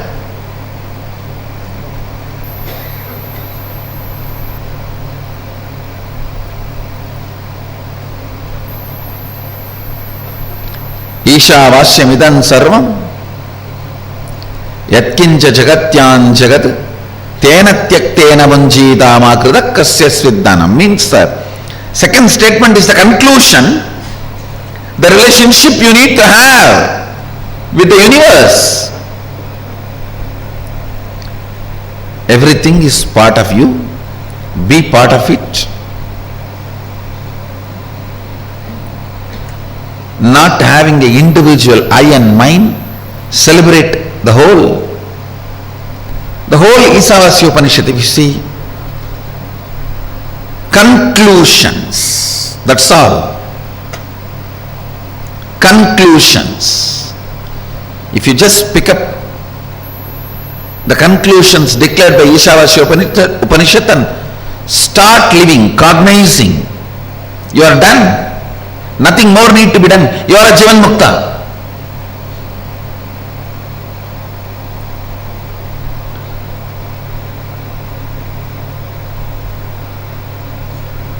But you don't do it with that simplicity, in that simple way. You ask for a method. How everything is God. How? Then comes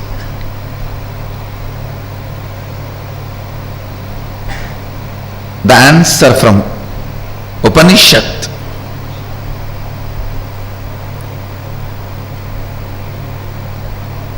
The Kenopanishad.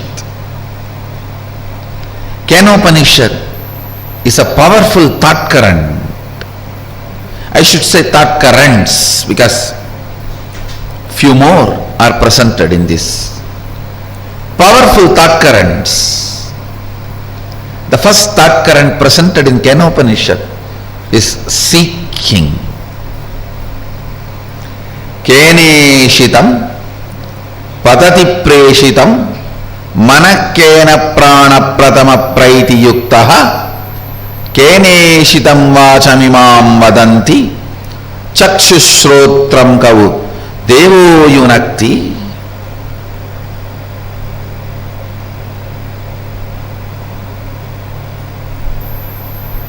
By whom, willed and caused, does the mind go towards its object? What a question.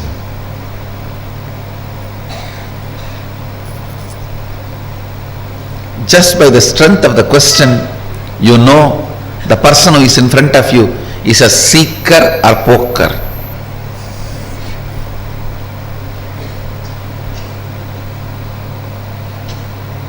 are just an empty cooker.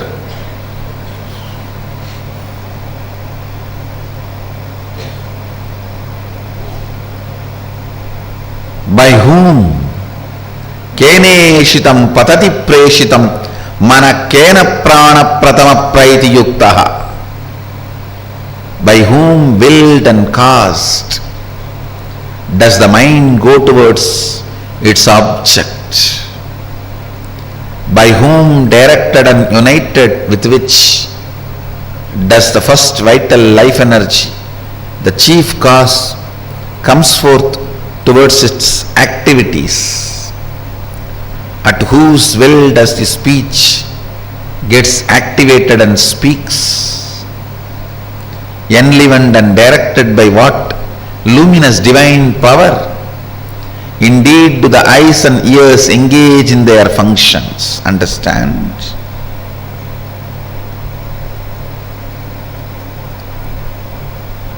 The moment you remember you, what all you perceive as part of you, start questioning them. Start questioning them. Questioning, putting questions about those basic things. Putting questions about those basic things is seeking. Don't assume anything. Understand? The more and more you assume, more and more it shows your ignorance. People who answer for their questions are fools. People who understand when I question their answers are the most intelligent beings. Understand, I do two things when people come with question. Sometime I give answers to their questions. Sometime I question their answers. When you put a question, you have certain answers in that question. You have certain conclusions. Based on those conclusions, you put the question. I question those conclusions. I question those answers you have.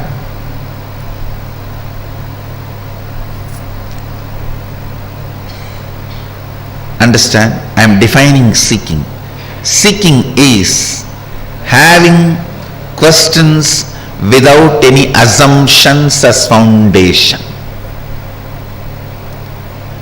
Non-assumption questions, non-assuming questions is seeking.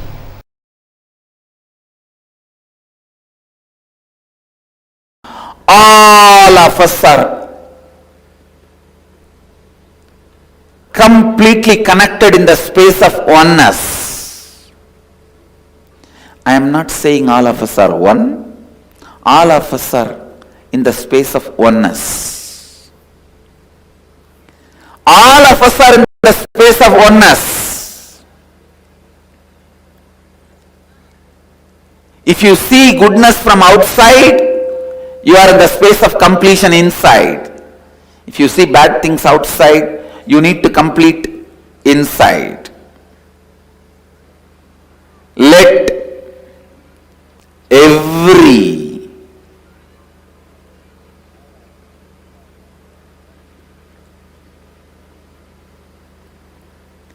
decision you make, let every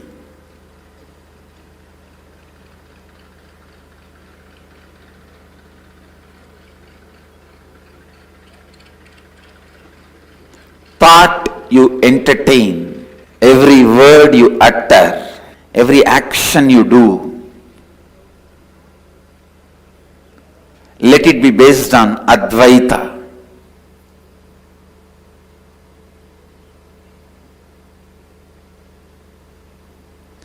let it be completely based on Advaita. Understand, living Advaita means your self-drive, your inspiration, your energy, your experience,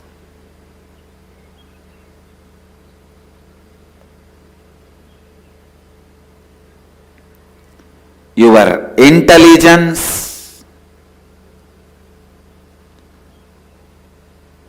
everything operates from Advaita, from the truth and fact, sacred secret of the oneness.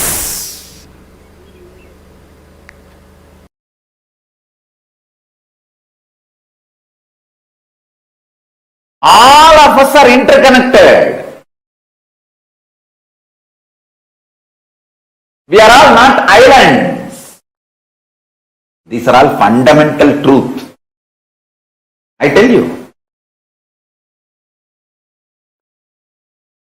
when you start unclutching, KAILASA experiences the joy, bliss of your unclutching.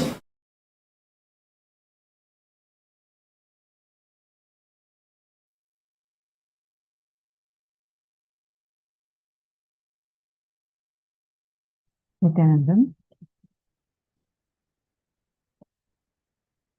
session beautifully on I and mine. What comes first? Swamiji had explained that to us, very, very elaborately. Swamiji had explained to us, and Swamiji also explained to us about how we operate from, what is the core from which we operate, and a lot of powerful cognition. I know today, learning about the science of power manifestation, learning about the cognitions we operate from. See, ego is self-beating mechanism, a stick with which you constantly beat yourself, put yourself down through your self-doubt, self-hatred, self-denial, and constant STHD bonding gum. Like it's just constantly happening inside of us, this is boiling inside of us. So Swamiji explained these very, very beautifully to us. I request all of you to take a few minutes and type out what you have understood. Come on, take a few minutes and type it down.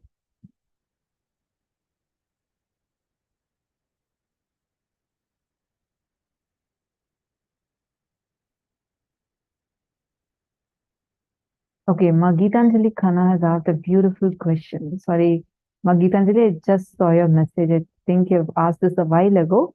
So you've asked, Ma, I have a tendency to lock horns with defaulter at work. It's to be solved diplomatically, but I lock into people's eyes and talk, and this is not secure.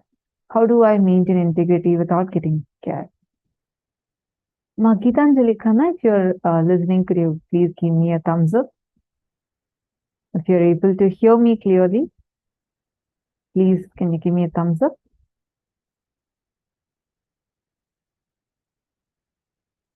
Gitanjali Khanna.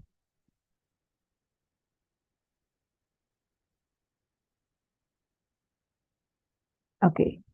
See, listen carefully. I think your video is frozen. You can message also, Ma, Gitanjali Khanna. If you're able to hear me, you can even put a message saying, yes, you're able to hear me, because for me, your video is frozen.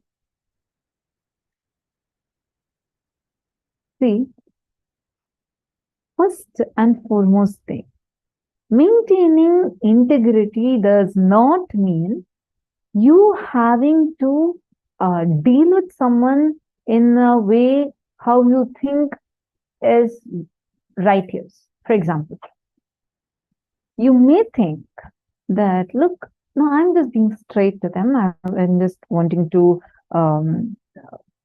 be straight and tell what I feel. I don't want to be very diplomatic.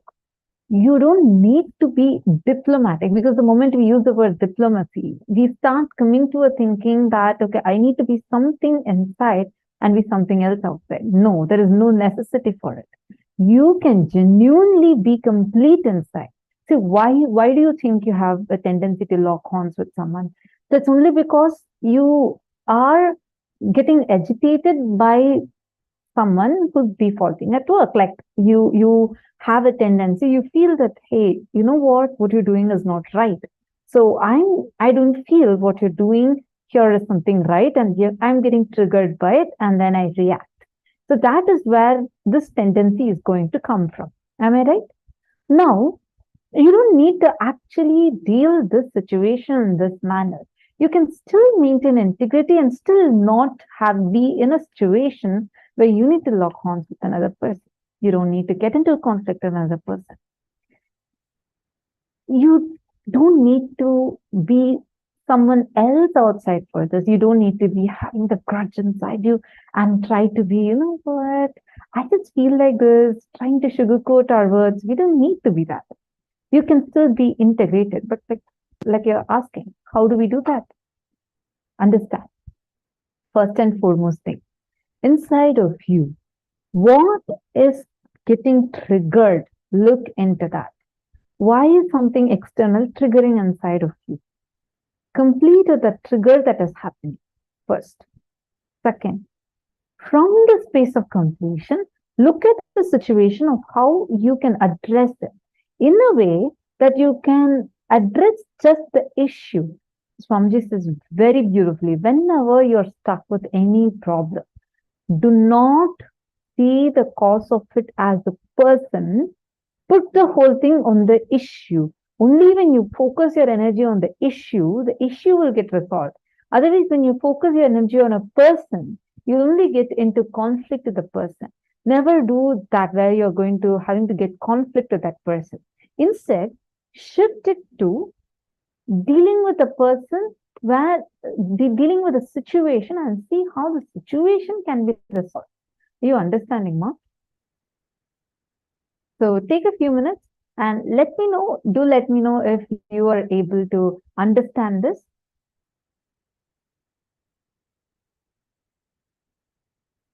Nithyanandam, Maitreyanandaya, and Raj Guna, and Stephanie Daytiers.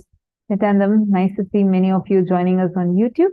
Kindly let me know who all are here right now listening to us live, and if any of you have any questions, feel free to post your questions in the live chat. Nithyanandamma, Jnana Vijnana Priya, Ma Agama Priya, Samuel, all the participants who are watching us live through YouTube, kindly let us know if you have any questions too. Now, Swamiji explained to us elaborately on this I and mind. How does I and mind work? How the I does not come first. The mind, what we feel as mind, that comes first. And just to add to this, most of the times, what we define as I, all of you just, what are the way, like, let's say, let me ask you all a question. If I have to ask you all to define yourself, like, what are you? How will you all define yourself? Can each of you define yourself? Like, if I were to ask you, tell me about yourself. What are the attributes that you define yourself with? Can I request everyone to post in the chat? Like, the way you describe yourself. Can I request every one of you to post in the chat?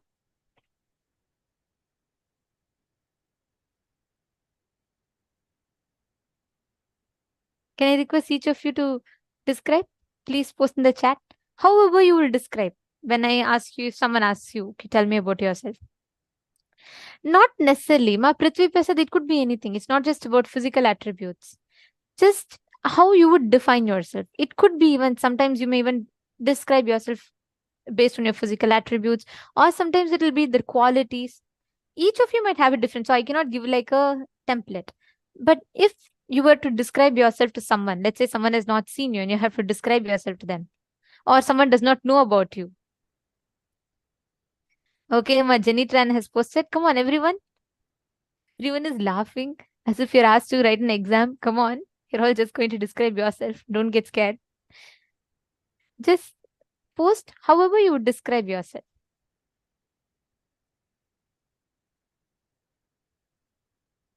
Come on, Ma Nithyananda.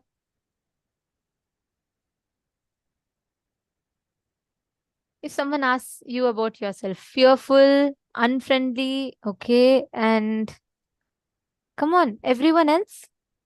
Ma Tatiana, Ma Geetanjali, Ma Jnana Pradayini, Ma Nitya Prema, Ma Susan, Ma Grazina Maria. Every one of you post. How will you describe it? How will you describe yourself?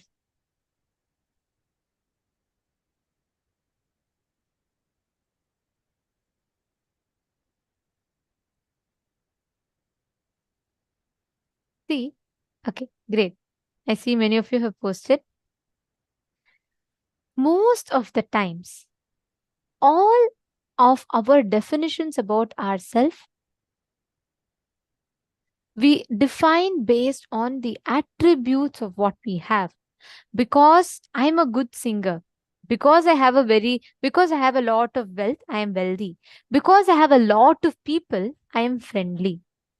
Okay, now let me ask you the second part of the question. Ma Prithvi Prasad, you have also posted, I'm bold and independent girl. Okay, now based on what do you give the definition?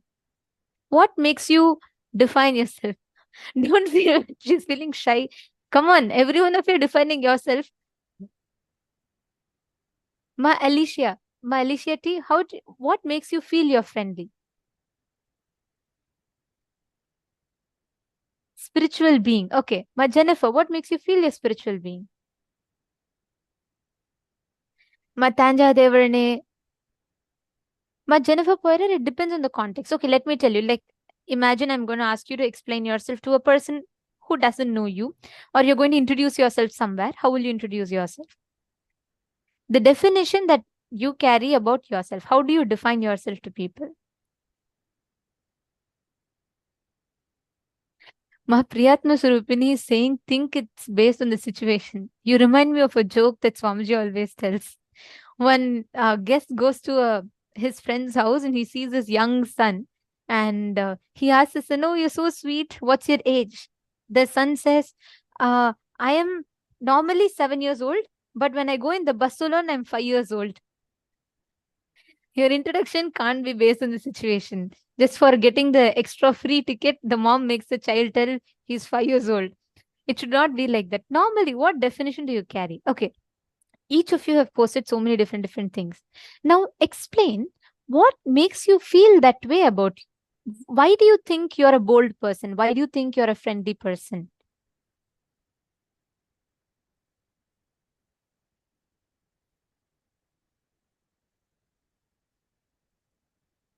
Correct. Okay. So since Ma Prithvi Prasad has posted first, I'll just read out hers itself, if you're okay, Ma.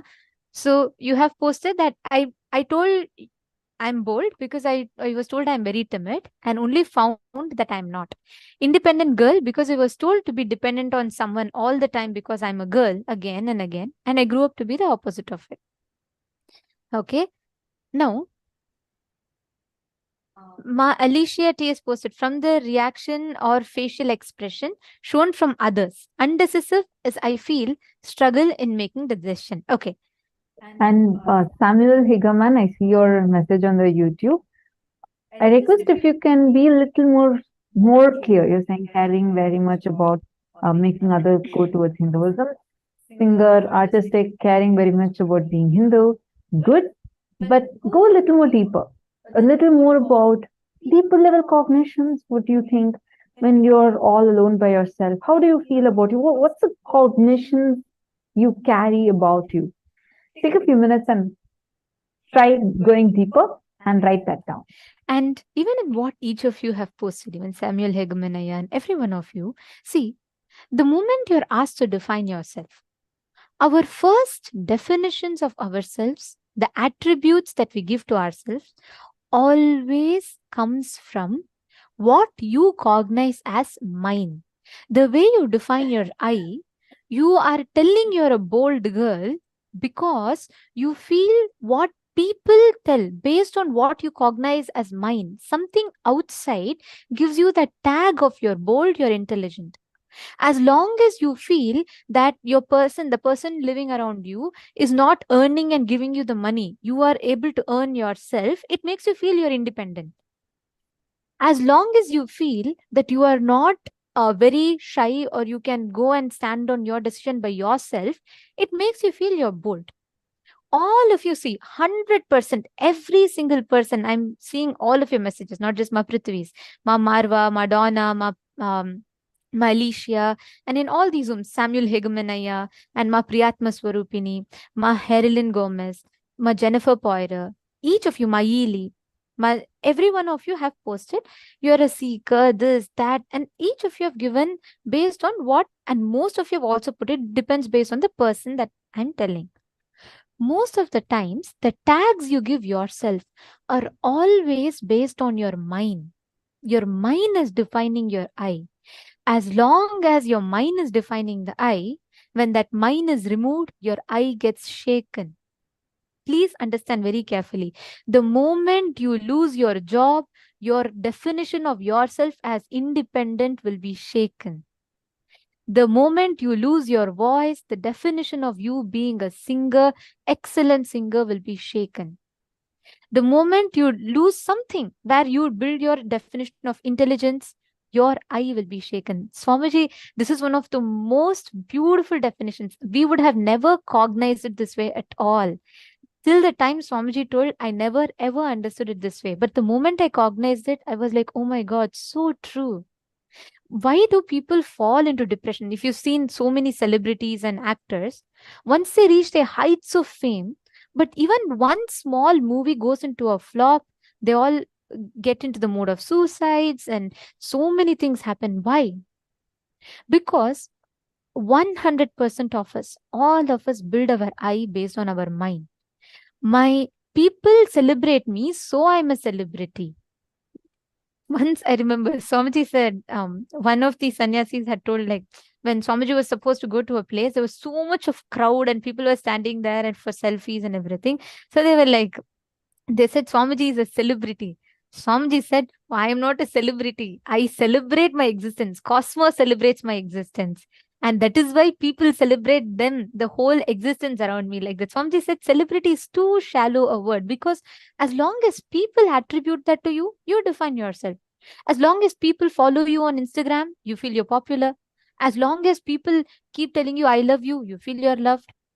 As long as you don't, based on some situation, you have defined yourself, and understand all of these are shaky ground. The moment one person, let's say if you have defined yourself as a very independent person, the moment you lose the source of which makes you feel independent, like your job, you're going to fall into depression. Your identity about you being independent will be shaken. Actually, I remember a recent news I read, wherein a couple who they had built their entire Instagram profile showing about how loving couples they were, and some issue over one of them got more followers than the other, and they went into such a conflict. They divorced each other, and one of them killed the other person.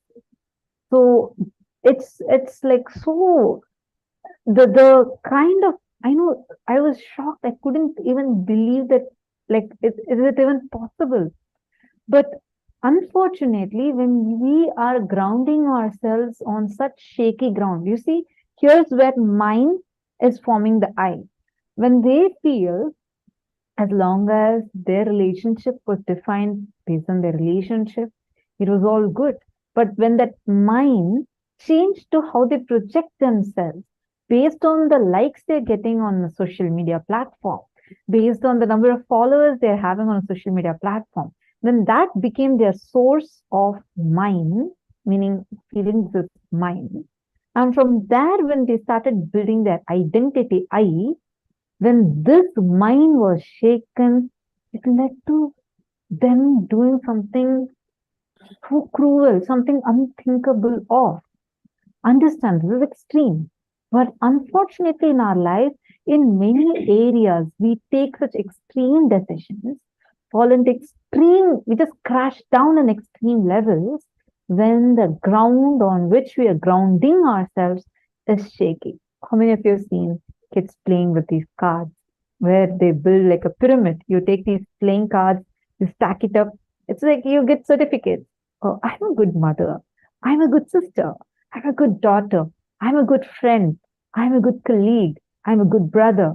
I'm a good husband. I'm a good wife. You get these certificates from your spouse, from your father, from your mother, from your boss, from your colleague, from your friend. You collect all that and build an identity of yourself and make a beautiful pyramid structure with all those playing cards. You get all these and make it. What will happen even if one fellow just pulls one card out? You just collapse. Like the whole thing just collapses. Am I right? I mean, see, that's how Swamiji will say, right? Like, you just, if, like, we are so unstable. Even if one smile doesn't come from your spouse, enough. You go through 100 times divorce messages in your head. You go through again 200 times patch up, and you go through so much of a thing. Just not even a smile. Just one message didn't come from your spouse. As soon as you sent a message, poor guy would have been stuck in traffic or been talking something else there. But see, that's what happens when we are grounding ourselves. I'm just giving that as an example for fun, but we need to map it in our lives in different dimensions and see. Like all of us do that. We need to understand how the ground on which we are grounding ourselves is too important. It's quite shaky. How many of you are actually seeing when you all posted the definition of I? How many of you are seeing it is derived from because of something external? How many of you are understanding that your I is defined by the mind? Can you all post in the chat? How many of you are catching it?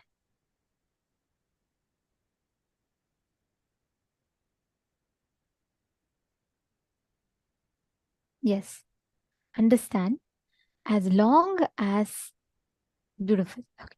As long as you define your I based on the mind, it can be shaken. You're always on that insecurity. That is why you constantly seek for attention or acknowledgement from the outside. As long as you are having the definition of I on the mind, you go around asking people to validate it.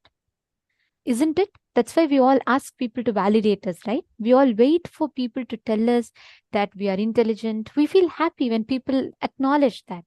Why? Because our mind defines the I. So you want to make sure, fundamentally at our very core, we all build ourselves on insecurity. We all always say, oh, okay, let someone tell me. Let people tell me, even if you think you are a loner, you just like to be by yourself, you hate people, even that certificate you want to get from people. You want to fit into people's definition. All of us at our very core are like that. You know why? Because fundamentally, we all live in that insecurity of people should not withdraw that certificate. Then your mind is collapsing. But if your mind collapses, your I will collapse. That is why Swamiji beautifully tells, the only thing that is unshakable is your existence. The moment you start defining yourself based on your consciousness, the Paramashivatva in you, whatever happens outside, your way of operating will be completely reversed. Right now, what you're saying, oh, because I have 100 people or 500 people following me, liking my photo, I feel I'm loved. Because I have my spouse who's constantly supporting me, who's taking care of me, I feel I'm loved. Or because I'm going to a job and I can pay my own money, I am independent. Instead, change it. Instead, operate it from the other way around. Because you are Paramashiva, who is love in itself, you are overflowing with that love.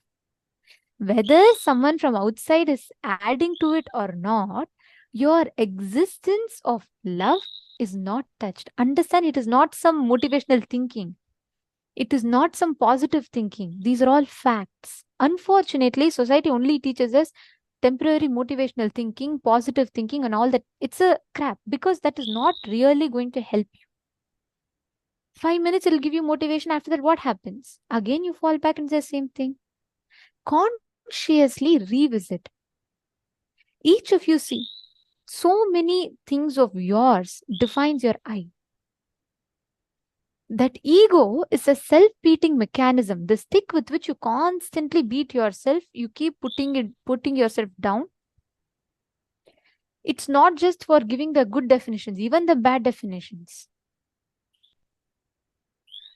And many times, based on your ups and downs, your I gets shaken also.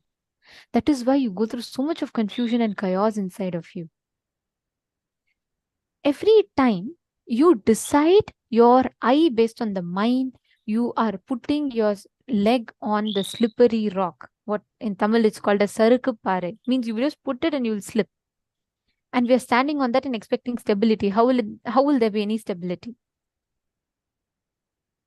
Just look into your life. Can each of you pen down what are all the I that you're defining based on the mind? It is not just good things, sometimes even bad things, because people don't like you. You feel people don't like you. You feel that I am lonely. Just because people didn't appreciate your creativity, you feel I am unintelligent. Or just because you're getting enough money, you feel you are wealthy. All of these definitions that you've given yourself based on outside situations. Can each of you write down? Revisit, look back, contemplate on all the associated decisions of mind based on the I. Please pen that down.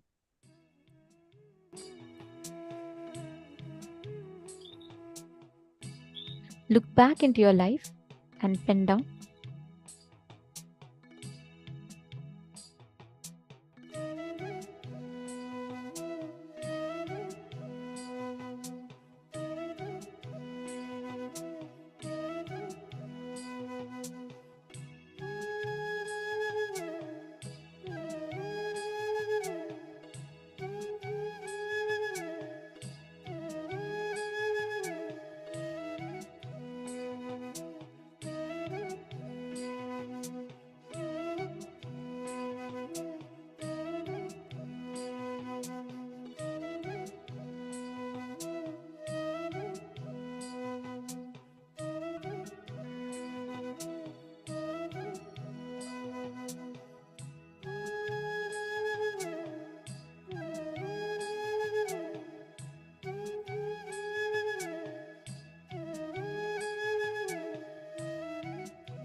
each time that you have defined your I based on the mind,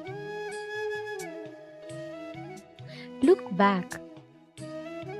Identify all these times, all these definitions.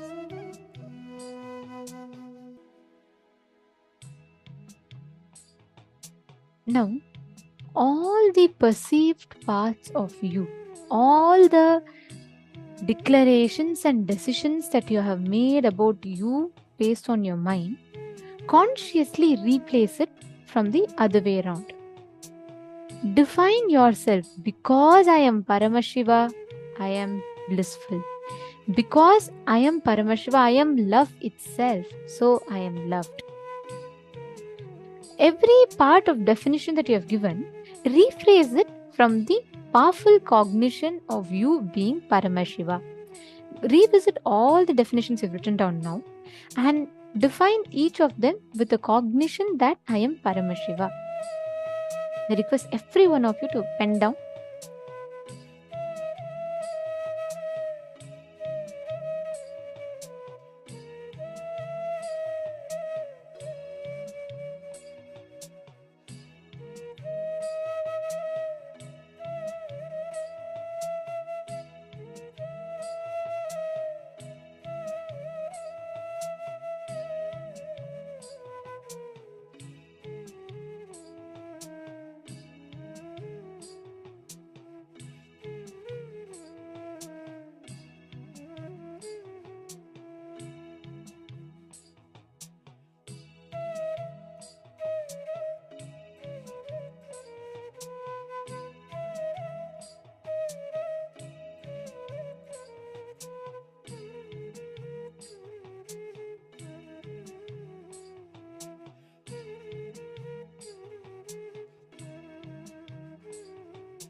Yes. Now, if you all have written down, please relax.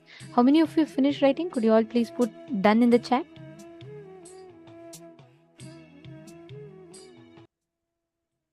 Yes. Have you all finished writing? Please could you all put done in the chat if you're all done?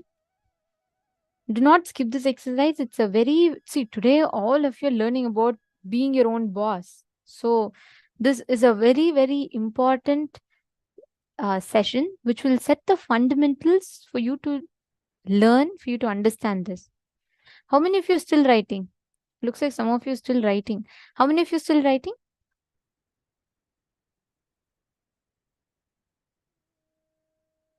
Okay.